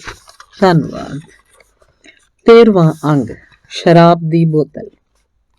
ਹਫ਼ਤੇ ਵਿੱਚੋਂ ਹਫ਼ਤੇ ਗੁਜ਼ਰਦੇ ਰਹੇ ਤਾਂ ਬਰੂਨੋ ਨੂੰ ਲੱਗਣ ਲੱਗ ਪਿਆ ਕਿ ਹੁਣ ਆਉਣ ਵਾਲੇ ਦਿਨਾਂ ਤੱਕ ਉਸ ਲਈ ਬਰਲਿਨ ਵਾਲੇ ਘਰ ਜਾਣਾ ਨਹੀਂ ਹੋ ਸਕੇਗਾ ਤੇ ਉਸਨੂੰ ਉਸ ਵਿੱਚ ਪੌੜੀਆਂ ਵਾਲੀ ਰੇਲਿੰਗ ਤੇ ਕਿਸਰਨ ਦਾ ਕੋਈ ਮੌਕਾ ਹੁਣ ਨਹੀਂ ਮਿਲੇਗਾ। ਨਾ ਸਿਰਫ ਉਸ ਘਰ 'ਚ ਪਰਤਣ ਦਾ ਕੋਈ ਮੌਕਾ ਮਿਲਣ ਦੀ ਉਮੀਦ ਹੈ ਤੇ ਨਾ ਹੀ ਉਹ ਆਪਣੇ ਦੋਸਤ ਕਾਰਲ, ਡੈਨੀਅਲ ਤੇ ਮਾਰਟਿਨ ਨੂੰ ਮਿਲ ਸਕੇਗਾ। ਜਿਉਂ-ਜਿਉਂ ਦਿਨ ਬੀਤਦੇ ਗਏ, ਉਹ ਆਊਟਵਿਦ ਵਾਲੇ ਘਰ 'ਚ ਰਹਿਣ ਦਾ ਆਦੀ ਹੋ ਰਿਹਾ ਸੀ। ਉਹਨੂੰ ਹੁਣ ਆਪਣੇ ਜੀਵਨ 'ਚ ਪਹਿਲਾਂ ਵਾਲੀ ਉਦਾਸੀ ਵੀ ਨਹੀਂ ਸੀ ਰਹੀ। ਆਖਿਰ ਅਜਿਹੀ ਗੱਲ ਤਾਂ ਕੋਈ ਨਹੀਂ ਸੀ ਰਹੀ ਕਿ ਉਸ ਨਾਲ ਗੱਲਾਂ ਕਰਨ ਨੂੰ ਵੀ ਕੋਈ ਨਹੀਂ ਸੀ ਹੁੰਦਾ। ਹਰ ਦਿਨ ਪੜ੍ਹਾਈ ਖਤਮ ਹੋਣ ਤੋਂ ਪਿੱਛੋਂ ਦੁਪਹਿਰ ਮਗਰੋਂ ਤਾਰ ਦੇ ਨਾਲ ਆਪਣੀ ਲੰਮੀ ਸੈਰ ਸ਼ੁਰੂ ਕਰ ਦਿੰਦਾ ਤੇ ਆਪਣੇ ਨਵੇਂ ਬਣੇ ਦੋਸਤ ਸ਼ਮੂਏਲ ਕੋਲ ਜਾ ਕੇ ਬਹਿ ਜਾਂਦਾ। ਉਹਨਾਂ ਚਿਰ ਉਹ ਆਪਣੇ ਨਵੇਂ ਦੋਸਤ ਕੋਲ ਹੀ ਬੈਠਾ ਰਹਿੰਦਾ, ਜਿੰਨਾ ਚਿਰ ਘਰ ਵਾਪਸ ਆਉਣ ਦਾ ਸਮਾਂ ਨਹੀਂ ਸੀ ਹੋ ਜਾਂਦਾ। ਜਿਹੜਾ ਸਮਾਂ ਉਹਨੇ ਬਰਲਿਨ ਵਾਲੇ ਘਰ ਨੂੰ ਯਾਦ ਕਰ ਕਰਕੇ ਖਰਾਬ ਕੀਤਾ ਸੀ, ਉਸਨੂੰ ਸਮਾਂ ਵਰਤਣ ਦਾ ਮੌਕਾ ਮਿਲ ਗਿਆ ਸੀ। ਇੱਕ ਦਿਨ ਦੁਪਹਿਰ ਪਿੱਛੋਂ ਜਦੋਂ ਆਪਣੀਆਂ ਜੇਬਾਂ 'ਚ ਡਬਲ ਰੋਟੀ ਤੇ ਪਨੀਰ ਦੇ ਕੁਝ ਟੁਕੜੇ ਪਾ ਰਿਹਾ ਸੀ ਤੇ ਅਚਾਨਕ ਮਰੀਆ ਆ ਗਈ ਤੇ ਉਹਨੂੰ ਕੁਝ ਕਰਦਾ ਦੇਖ ਕੇ ਰੁਕ ਗਈ। ਹੈਲੋ, ਬਰੂਨੋ ਨੇ ਸਾਵਾਂ ਜਿਹਾ ਹੋਣ ਦੀ ਕੋਸ਼ਿਸ਼ ਕੀਤੀ ਤੇ ਕਿਹਾ, ਤੁਸੀਂ ਤਾਂ ਮੈਨੂੰ ਡਰਾ ਹੀ ਦਿੱਤਾ ਸੀ। ਮੈਨੂੰ ਤੁਹਾਡੇ ਆਉਣ ਦਾ ਪਤਾ ਹੀ ਨਹੀਂ ਲੱਗਾ। ਤੁਸੀਂ ਬਿਲਕੁਲ ਦੁਬਾਰਾ ਹੋਰ ਕੁਝ ਵੀ ਨਹੀਂ ਖਾਓਗੇ, ਹੈ ਨਾ? ਮਰੀਆ ਨੇ ਮੁਸਕਰਾਉਂਦਿਆਂ ਪੁੱਛਿਆ। ਤੁਸੀਂ ਦੁਪਹਿਰ ਦਾ ਖਾਣਾ ਖਾ ਲਿਆ ਕਿ ਨਹੀਂ? ਤੇ ਅਜੇ ਵੀ ਤੁਹਾਨੂੰ ਭੁੱਖ ਲੱਗੀ ਹੋਈ ਹੈ? ਥੋੜ੍ਹੀ ਜਿਹੀ, ਬਰੂਨੋ ਨੇ ਕਿਹਾ। ਮੈਂ ਸੈਰ ਕਰਨ ਲਈ ਜਾਣਾ ਤੇ ਸੋਚਿਆ ਕਿ ਰਾਹ 'ਚ ਜੇ ਭੁੱਖ ਲੱਗੀ ਤਾਂ। ਮਰੀਆ ਨੇ ਆਪਣੇ ਮੋਢੇ ਛੰਡੇ ਤੇ ਉਸ ਪਾਸੇ ਵੱਲ ਚਲੀ ਗਈ ਜਿੱਥੇ ਉਹਨੇ ਇੱਕ ਭਾਂਡੇ ਵਿੱਚ ਪਾਣੀ ਉਬਲਣ ਲਈ ਰੱਖਿਆ ਸੀ। ਉਹਦੇ ਨਾਲ ਹੀ ਕੁਝ ਆਲੂ ਤੇ ਗਾਜਰਾਂ ਰੱਖੇ ਸਨ। ਉਹ ਪਾਵੇਲ ਵਾਸਤੇ ਸਨ। ਜਦੋਂ ਉਹਨੇ ਦੁਪਹਿਰ ਮਗਰੋਂ ਆ ਕੇ ਉਹਨੂੰ ਛਿੱਲਣਾ ਸੀ, ਬਰੂਨੋ ਅਜੇ ਜਾਣ ਹੀ ਲੱਗਾ ਸੀ ਤਾਂ ਖਾਣ ਵਾਲੀਆਂ ਚੀਜ਼ਾਂ ਦੇਖ ਕੇ ਉਹਨੂੰ ਯਾਦ ਆਇਆ ਜਿਹੜਾ ਉਹਨੂੰ ਕੁਝ ਦਿਨਾਂ ਤੋਂ ਪਰੇਸ਼ਾਨ ਕਰ ਰਿਹਾ ਸੀ। ਉਹੋ ਜਿਹਾ ਸਵਾਲ ਕਿਸ ਨੂੰ ਪੁੱਛੇ? ਜਦੋਂ ਉਹਨੂੰ ਯਾਦ ਆਇਆ ਕਿ ਸਹੀ ਇਨਸਾਨ ਨੂੰ ਸਹੀ ਮੌਕਾ ਹੈ ਅਜਿਹਾ ਸਵਾਲ ਪੁੱਛਣ ਦਾ। ਮਰੀਆ ਜੀ, ਕੀ ਮੈਂ ਇੱਕ ਸਵਾਲ ਤੁਹਾਨੂੰ ਪੁੱਛ ਸਕਦਾ? ਉਹਨੇ ਕਿਹਾ। ਮਰੀਆ ਨੇ ਮੁੜ ਕੇ ਉਸ ਵੱਲ ਹੈਰਾਨੀ ਨਾਲ ਦੇਖਿਆ। ਬਿਲਕੁਲ ਮਾਸਟਰ ਬਰੂਨੋ, ਉਹਨੇ ਕਿਹਾ। ਕੀ ਮੈਂ ਜੇ ਤੁਹਾਨੂੰ ਕੋਈ ਸਵਾਲ ਪੁੱਛਾਂ ਤਾਂ ਤੁਸੀਂ ਇਹ ਵਾਅਦਾ ਕਰ ਸਕਦੇ ਹੋ ਕਿ ਕਿਸੇ ਨੂੰ ਨਹੀਂ ਦੱਸੋਗੇ ਕਿ ਮੈਂ ਇਹ ਪੁੱਛਿਆ ਸੀ? ਉਹਨੇ ਸ਼ੱਕ ਨਾਲ ਅੱਖਾਂ ਸੰਗੋੜ ਕੇ ਕਿਹਾ। ਹਾਂ, ਸਿਰ ਹਿਲਾਇਆ। ਠੀਕ ਹੈ, ਕੀ ਪੁੱਛਣਾ ਚਾਹੁੰਦੇ ਹੋ ਤੁਸੀਂ? ਉਹਨੇ ਕਿਹਾ। ਇਹ ਪਾਵੇਲ ਬਾਰੇ ਹੈ। ਤੁਸੀਂ ਉਹਨੂੰ ਜਾਣਦੇ ਹੀ ਹੋ, ਹੈ ਕਿ ਨਹੀਂ? ਜਿਹੜਾ ਹਰ ਰੋਜ਼ ਸਬਜ਼ੀਆਂ ਕੱਟਣ ਆਉਂਦਾ ਹੈ ਤੇ ਦੇਰ ਸ਼ਾਮ ਦਾ ਖਾਣਾ ਖਾਣ ਵੇਲੇ ਮੇਜ਼ ਕੋਲ ਆ ਕੇ ਖੜਾ ਰਹਿੰਦਾ ਹੈ। ਹਾਂ ਹਾਂ, ਮਰੀਆ ਨੇ ਮੁਸਕਰਾ ਕੇ ਕਿਹਾ। ਉਹਨੂੰ ਜਿਵੇਂ ਤਸੱਲੀ ਹੋ ਗਈ ਹੋਵੇ ਕਿ ਇਹ ਸਵਾਲ ਕੋਈ ਬਹੁਤੀ ਗੰਭੀਰਤਾ ਨਹੀਂ ਸੀ। ਮੈਂ ਪਾਵੇਲ ਨੂੰ ਜਾਣਦੀ ਹਾਂ, ਅਸੀਂ ਆਪਸ ਵਿੱਚ ਕਈ ਵਾਰ ਗੱਲ ਕੀਤੀ ਹੈ। ਤੁਸੀਂ ਉਸ ਬਾਰੇ ਕਿਉਂ ਪੁੱਛ ਰਹੇ? ਚੰਗਾ, ਬਰੂਨੋ ਨੇ ਆਪਣੇ ਸਵਾਲ ਨਾਲ ਲਈ ਸਹੀ ਸ਼ਬਦਾਂ ਬਾਰੇ ਸੋਚਣਾ ਸ਼ੁਰੂ ਕੀਤਾ ਤਾਂ ਕਿ ਉਹ ਕੁਝ ਗਲਤ ਨਾ ਕਹਿ ਜਾਏ ਜਿਹੜਾ ਉਹਨੂੰ ਕਹਿਣਾ ਨਹੀਂ ਸੀ ਚਾਹੀਦਾ। ਕੀ ਤੁਹਾਨੂੰ ਯਾਦ ਹੈ ਕਿ ਸਾਡੇ ਇੱਥੇ ਆਉਣ ਤੋਂ ਪਿੱਛੋਂ ਮੈਂ ਇੱਕ ਘਰ ਦੇ ਪਿਛਲੇ ਪਾਸੇ ਰੁੱਖ ਤੇ ਇੱਕ ਪੀਂਘ ਪਾਈ ਸੀ ਤੇ ਮੈਂ ਡਿੱਗ ਪਿਆ ਸੀ ਤੇ ਮੇਰੇ ਗੋਡੇ ਤੇ ਸੱਟ ਲੱਗੀ ਸੀ? ਹਾਂ। ਕੀ ਉਹ ਗੋਡਾ ਦੁਬਾਰਾ ਦੁਖ ਰਿਹਾ? ਮਰੀਆ ਨੇ ਪੁੱਛਿਆ। ਨਹੀਂ, ਉਹ ਗੱਲ ਨਹੀਂ, ਪਰ ਜਦੋਂ ਮੈਨੂੰ ਸੱਟ ਲੱਗੀ ਸੀ ਤੇ ਘਰ 'ਚ ਪਾਵੇਲ ਹੀ ਇੱਕ ਬੰਦਾ ਸੀ ਜਿਹੜਾ ਮੈਨੂੰ ਚੁੱਕ ਕੇ ਘਰ 'ਚ ਲੈ ਕੇ ਆਇਆ ਸੀ ਤੇ ਉਹਨੇ ਸੱਟ ਤੋਂ ਖੂਨ ਸਾਫ਼ ਕਰਕੇ ਇੱਕ ਹਰੇ ਰੰਗ ਦੀ ਮੱਲਮ ਲਾਈ ਸੀ ਜਿਹਨੇ ਕੁਝ ਦੇਰ ਜਲਣ ਪੈਦਾ ਕੀਤੀ ਸੀ ਤੇ ਕੁਝ ਦਿਨ ਮਗਰੋਂ ਠੀਕ ਹੋ ਗਿਆ ਸੀ। ਉਸ ਪਿੱਛੋਂ ਉਹਨੇ ਪੱਟੀ ਵੀ ਬੰਨ੍ਹ ਲਈ ਸੀ। ਬਰੂਨੋ ਨੇ ਕਿਹਾ। ਇਹ ਤਾਂ ਕੋਈ ਵੀ ਕਰੇਗਾ ਜੇ ਕਿਸੇ ਨੂੰ ਸੱਟ ਲੱਗ ਜਾਏ ਤਾਂ, ਮਰੀਆ ਨੇ ਕਿਹਾ। ਮੈਨੂੰ ਪਤਾ, ਉਹਨੇ ਮੈਨੂੰ ਕਿਹਾ। ਉਹ ਅਸਲ 'ਚ ਕੋਈ ਵੇਟਰ ਨਹੀਂ ਸੀ। ਮਰੀਆ ਦਾ ਚਿਹਰਾ ਉਤਰ ਗਿਆ ਸੀ ਪਰ ਉਹਨੇ ਅੱਗੋਂ ਕੁਝ ਵੀ ਨਾ ਕਿਹਾ, ਸਗੋਂ ਇੱਧਰ ਉੱਧਰ ਦੇਖਣ ਲੱਗ ਪਈ ਤੇ ਆਪਣੇ ਬੁੱਲਾਂ ਤੇ ਜੀਭ ਫੇਰਨ ਲੱਗ ਪਈ ਤੇ ਆਪਣਾ ਸਿਰ ਹਿਲਾਇਆ। ਤੇ ਉਹਨੇ ਕੀ ਕਿਹਾ ਕਿ ਅਸਲ 'ਚੋਂ ਕੀ ਸੀ? ਉਹਨੇ ਕਿਹਾ ਕਿ ਉਹ ਡਾਕਟਰ ਸੀ। ਬਰੂਨੋ ਨੇ ਕਿਹਾ, ਜਿਹੜਾ ਕਿ ਠੀਕ ਨਹੀਂ ਸੀ ਲੱਗਦਾ। ਉਹ ਕੋਈ ਡਾਕਟਰ ਹੈ ਕਿ ਨਹੀਂ? ਨਹੀਂ, ਉਹ ਇੱਕ ਡਾਕਟਰ ਨਹੀਂ ਸਗੋਂ ਵੇਟਰ ਹੈ, ਮਰੀਆ ਨੇ ਨਾਂ 'ਚ ਸਿਰ ਹਿਲਾਉਂਦਿਆਂ ਕਿਹਾ। ਮੈਨੂੰ ਪਤਾ ਸੀ, ਬਰੂਨੋ ਨੇ ਖੁਸ਼ ਹੋ ਕੇ ਕਿਹਾ। ਤਾਂ ਫਿਰ ਉਹਨੇ ਮੈਨੂੰ ਝੂਠ ਕਿਉਂ ਕਿਹਾ? ਉਹ ਤਾਂ ਕੋਈ ਗੱਲ ਨਾ ਹੋਈ, ਬਰੂਨੋ ਨੇ ਕਿਹਾ। ਬਰੂਨੋ ਜੀ, ਪਾਵੇਲ ਹੁਣ ਡਾਕਟਰ ਨਹੀਂ ਰਿਹਾ, ਮਰੀਆ ਨੇ ਹੌਲੀ ਜੀ ਕਿਹਾ, ਪਰ ਉਹ ਡਾਕਟਰ ਸੀ ਇੱਥੇ ਆਉਣ ਤੋਂ ਪਹਿਲਾਂ। ਬਰੂਨੋ ਕੁਝ ਹੈਰਾਨ ਹੋਇਆ ਤੇ ਇਸ ਬਾਰੇ ਸੋਚਣ ਲੱਗ ਪਿਆ। ਮੈਨੂੰ ਸਮਝ ਨਹੀਂ ਆਈ, ਉਹਨੇ ਕਿਹਾ। ਸਾਡੇ ਵਿੱਚੋਂ ਕੁਝ ਲੋਕ ਹਨ, ਮਰੀਆ ਨੇ ਕਿਹਾ। ਉਹ ਪਹਿਲਾਂ ਡਾਕਟਰ ਸੀ ਤਾਂ ਹੁਣ ਕਿਉਂ ਨਹੀਂ? ਮਰੀਆ ਨੇ ਹੌਕਾ ਲੈਂਦਿਆਂ ਖਿੜਕੀ 'ਚੋਂ ਬਾਹਰ ਦੇਖਿਆ ਤਾਂ ਕਿ ਤਸੱਲੀ ਹੋ ਸਕੇ ਕਿ ਕੋਈ ਘਰ ਵੱਲ ਤਾਂ ਨਹੀਂ ਸੀ ਆ ਰਿਹਾ। ਉਹਨੇ 2 ਕੁਰਸੀਆਂ ਨੇੜੇ ਕੀਤੀਆਂ, ਦੋਵੇਂ ਬੈਠ ਗਏ। ਮੈਂ ਤੈਨੂੰ ਦੱਸਦੀ ਹਾਂ, ਪਾਵੇਲ ਨੇ ਮੈਨੂੰ ਆਪਣੇ ਜੀਵਨ ਬਾਰੇ ਦੱਸਿਆ ਸੀ। ਤੁਸੀਂ ਇਹ ਗੱਲ ਕਿਸੇ ਨੂੰ ਵੀ ਨਹੀਂ ਦੱਸਣੀ, ਸਮਝ ਆਈ? ਨਹੀਂ ਤਾਂ ਅਸੀਂ ਸਾਰੇ ਕਿਸੇ ਬਹੁਤ ਵੱਡੀ ਮੁਸੀਬਤ 'ਚ ਫਸ ਜਾਵਾਂਗੇ। ਮੈਂ ਕਿਸੇ ਨੂੰ ਵੀ ਨਹੀਂ ਦੱਸਾਂਗਾ, ਬਰੂਨੋ ਨੇ ਕਿਹਾ। ਉਹਨੂੰ ਗੁਪਤ ਗੱਲਾਂ ਸੁਣਨੀਆਂ ਚੰਗੀਆਂ ਲੱਗਦੀਆਂ ਸਨ ਤੇ ਇਹਨਾਂ ਨੂੰ ਇੱਧਰ ਉੱਧਰ ਕਹਿਣ ਦਾ ਆਦੀ ਵੀ ਨਹੀਂ ਸੀ। ਜਿੰਨਾ ਚਿਰ ਉਹ ਗੱਲ ਦੱਸਣੀ ਬਹੁਤ ਜ਼ਰੂਰੀ ਨਾ ਹੋ ਜਾਵੇ ਤੇ ਉਸ ਬਾਰੇ ਉਹ ਕੁਝ ਵੀ ਨਾ ਕਰ ਸਕਦਾ ਹੋਵੇ। ਤਾਂ ਠੀਕ ਹੈ, ਮੈਨੂੰ ਤਾਂ ਸਿਰਫ ਇੰਨਾ ਪਤਾ ਹੈ, ਮਰੀਆ ਨੇ ਕਿਹਾ ਸੀ। ਬਰੂਨੋ ਨੂੰ ਤਾਰ ਦੇ ਬਾਰ-ਬਾਰ ਪਹੁੰਚਦਿਆਂ ਦੇਰ ਹੋ ਗਈ ਸੀ, ਜਿੱਥੇ ਸ਼ਮੂਏਲ ਹਰ ਰੋਜ਼ ਉਹਦੀ ਉਡੀਕ ਕਰਿਆ ਕਰਦਾ ਸੀ ਤੇ ਹਰ ਰੋਜ਼ ਵਾਂਗ ਆਪਣੀ ਥਾਂ ਤੇ ਚੌਂਕੜੀ ਮਾਰ ਕੇ ਬੈਠਾ ਸੀ ਤੇ ਉਹਨੂੰ ਉਡੀਕ ਰਿਹਾ ਸੀ। ਮੈਨੂੰ ਅਫਸੋਸ ਹੈ ਮੈਂ ਲੇਟ ਹੋ ਗਿਆ, ਬਰੂਨੋ ਨੇ ਤਾਰ ਵਿੱਚੋਂ ਕੁਝ ਡਬਲ ਰੋਟੀ ਤੇ ਪਨੀਰ ਦੇ ਟੁਕੜੇ ਉਹਨੂੰ ਦਿੰਦਿਆਂ ਕਿਹਾ। ਉਹ ਕੁਝ ਕੁ ਟੁਕੜੇ ਸਨ ਜਿਹੜੇ ਉਹਨੇ ਰਾਤ 'ਚ ਖਾਂਦਿਆਂ ਬਚਾ ਰੱਖੇ ਸਨ। ਮੈਂ ਮਰੀਆ ਨਾਲ ਗੱਲ ਕਰ ਰਿਹਾ ਸੀ, ਬਰੂਨੋ ਨੇ ਕਿਹਾ। ਮਰੀਆ ਕੌਣ ਹੈ? ਸ਼ਮੂਏਲ ਨੇ ਪੁੱਛਿਆ। ਉਹਨੇ ਡਬਲ ਰੋਟੀ ਦੇ ਟੁਕੜੇ ਤੋਂ ਪਨੀਰ ਦੇ ਟੁਕੜੇ ਭੁੱਖਿਆਂ ਵਾਂਗ ਖਾਣੇ ਜਾਰੀ ਰੱਖੇ। ਉਹਨੇ ਇੱਕ ਪਲ ਲਈ ਵੀ ਉੱਪਰ ਵੱਲ ਨਹੀਂ ਸੀ ਦੇਖਿਆ। ਉਹ ਸਾਡੀ ਨੌਕਰਾਣੀ ਹੈ, ਬਰੂਨੋ ਨੇ ਕਿਹਾ। ਬੜੀ ਚੰਗੀ ਹੈ। ਭਾਵੇਂ ਪਿਤਾ ਜੀ ਕਹਿੰਦੇ ਨੇ ਕਿ ਉਹਨੂੰ ਅਸੀਂ ਵੱਧ ਪੈਸੇ ਦਿੰਦੇ ਹਾਂ, ਪਰ ਉਹ ਮੈਨੂੰ ਇਸ ਬੰਦੇ ਪਾਵੇਲ ਬਾਰੇ ਦੱਸ ਰਹੀ ਸੀ, ਜਿਹੜਾ ਸਾਡੀਆਂ ਸਬਜ਼ੀਆਂ ਛਿੱਲਣ ਆਉਂਦਾ। ਖਿਆਲ ਹੈ ਕਿ ਉਹ ਤਾਰ ਦੇ ਤੁਹਾਡੇ ਵਾਲੇ ਪਾਸੇ ਹੀ ਰਹਿੰਦਾ ਹੈ। ਸ਼ਮੂਏਲ ਇੱਕ ਪਲ ਲਈ ਖਾਣਾ ਬੰਦ ਕਰਕੇ ਉਸ ਵੱਲ ਦੇਖਣ ਲੱਗ ਪਿਆ ਤੇ ਕਿਹਾ, ਮੇਰੇ ਵਾਲੇ ਪਾਸੇ? ਉਹਨੇ ਪੁੱਛਿਆ। ਹਾਂ, ਕੀ ਤੂੰ ਉਹਨੂੰ ਜਾਣਦਾ? ਬੁੱਢਾ ਆਦਮੀ ਹੈ, ਉਸ ਕੋਲ ਇੱਕ ਸਫੈਦ ਜੈਕਟ ਹੈ ਜਿਹੜੀ ਉਹ ਮੇਜ਼ ਤੇ ਖਾਣਾ ਪਰੋਸਣ ਵੇਲੇ ਪਾਉਂਦਾ ਹੈ ਤੇ ਉਹਨੂੰ ਜ਼ਰੂਰ ਦੇਖਿਆ ਹੋਏਗਾ। ਨਹੀਂ, ਸ਼ਮੂਏਲ ਨੇ ਨਾਂ 'ਚ ਸਿਰ ਫੇਰਦਿਆਂ ਕਿਹਾ, ਮੈਂ ਉਹਨੂੰ ਨਹੀਂ ਜਾਣਦਾ। ਪਰ ਇਹ ਤੇਰੇ ਲਈ ਜ਼ਰੂਰੀ ਹੈ, ਬਰੂਨੋ ਨੇ ਪਰੇਸ਼ਾਨ ਜਿਹਾ ਹੁੰਦਿਆਂ ਕਿਹਾ, ਜਿਵੇਂ ਸ਼ਮੂਏਲ ਜਾਣਬੁੱਝ ਕੇ ਕਹਿ ਰਿਹਾ ਹੋਵੇ। ਉਹਦਾ ਕੱਦ ਓਨਾ ਨਹੀਂ ਜਿੰਨਾ ਆਮ ਲੋਕਾਂ ਦਾ ਹੁੰਦਾ। ਉਹਦੇ ਵਾਲ ਚਿੱਟੇ ਨੇ ਤੇ ਉਹ ਥੋੜਾ ਝੁੱਕ ਕੇ ਤੁਰਦਾ ਹੈ। ਮੈਨੂੰ ਨਹੀਂ ਲੱਗਦਾ ਕਿ ਤੈਨੂੰ ਇਹਦਾ ਅੰਦਾਜ਼ਾ ਵੀ ਹੈ ਕਿ ਤਾਰ ਦੇ ਇਸ ਪਾਸੇ ਕਿੰਨੇ ਲੋਕ ਰਹਿੰਦੇ ਨੇ। ਅਸੀਂ ਇੱਥੇ ਹਜ਼ਾਰਾਂ ਲੋਕ ਹਾਂ, ਸ਼ਮੂਏਲ ਨੇ ਕਿਹਾ। ਇਹਦਾ ਨਾਮ ਪਾਵੇਲ ਹੈ। ਜਦੋਂ ਮੈਂ ਪੀਂਘ ਤੋਂ ਡਿੱਗਿਆ ਸਾਂ ਤਾਂ ਉਹਨੇ ਮੇਰਾ ਜ਼ਖਮ ਸਾਫ਼ ਕੀਤਾ ਸੀ, ਜਿਸ ਕਰਕੇ ਉਹ ਅੱਗੇ ਹੋਰ ਖਰਾਬ ਨਹੀਂ ਹੋਇਆ, ਤੇ ਉਹਨੇ ਮੇਰੀ ਲੱਤ ਤੇ ਪੱਟੀ ਵੀ ਕੀਤੀ ਸੀ। ਮੇਰਾ ਤੈਨੂੰ ਇਹ ਗੱਲ ਦੱਸਣ ਦਾ ਇੱਕੋ ਕਾਰਨ ਹੈ ਕਿ ਉਹ ਵੀ ਪੋਲੈਂਡ ਦਾ ਹੈ, ਮੇਰੇ ਵਾਂਗ। ਉਹ ਵੀ ਪੋਲੈਂਡ ਦਾ ਹੈ, ਤੇਰੇ ਵਾਂਗ। ਸਾਡੇ ਵਿੱਚੋਂ ਬਹੁਤੇ ਲੋਕ ਪੋਲੈਂਡ ਤੋਂ ਹੀ ਨੇ, ਭਾਵੇਂ ਕੁਝ ਹੋਰਨਾਂ ਥਾਵਾਂ ਤੋਂ ਵੀ ਨੇ, ਜਿਵੇਂ ਚੈਕੋਸਲੋਵਾਕੀਆ ਤੋਂ, ਸ਼ਮੂਏਲ ਨੇ ਦੱਸਿਆ। ਹਾਂ, ਪਰ ਮੈਂ ਸੋਚਿਆ ਹੈ ਕਿ ਹੋ ਸਕਦਾ ਤੂੰ ਜਾਣਦਾ ਹੋਵੇਂ। ਖੈਰ, ਇੱਥੇ ਆਉਣ ਤੋਂ ਪਹਿਲਾਂ ਆਪਣੇ ਸ਼ਹਿਰ ਵਿੱਚ ਉਹ ਡਾਕਟਰ ਸੀ, ਪਰ ਹੁਣ ਉਹਨੂੰ ਡਾਕਟਰੀ ਕਰਨਾ ਵਰਜਿਤ ਹੈ। ਪਰ ਜੇ ਪਿਤਾ ਜੀ ਨੂੰ ਪਤਾ ਲੱਗ ਜਾਂਦਾ ਹੈ ਤਾਂ ਉਹਨੇ ਮੇਰੇ ਜ਼ਖਮ ਤੇ ਪੱਟੀ ਕੀਤੀ ਤੇ ਜਦੋਂ ਮੇਰੀ ਸੱਟ ਲੱਗੀ ਤਾਂ ਕੋਈ ਗੜਬੜ ਹੋ ਜਾਣੀ ਸੀ। ਸਿਪਾਹੀ ਨਹੀਂ ਚਾਹੁੰਦੇ ਕਿ ਲੋਕ ਠੀਕ ਹੋ ਜਾਣ, ਡਬਲ ਰੋਟੀ ਦਾ ਆਖਰੀ ਟੁਕੜਾ ਖਾਂਦਿਆਂ ਸ਼ਮੂਏਲ ਨੇ ਕਿਹਾ। ਆਮ ਤੌਰ ਤੇ ਇਹਦਾ ਅਸਰ ਉਲਟਾ ਹੁੰਦਾ ਹੈ। ਬਰੂਨੋ ਨੇ ਹਾਂ ਸਿਰ ਹਿਲਾਇਆ, ਭਾਵੇਂ ਉਹਨੂੰ ਪਤਾ ਸੀ ਕਿ ਸ਼ਮੂਏਲ ਨੇ ਕਹਿਣ ਦਾ ਕੀ ਮਤਲਬ ਸੀ।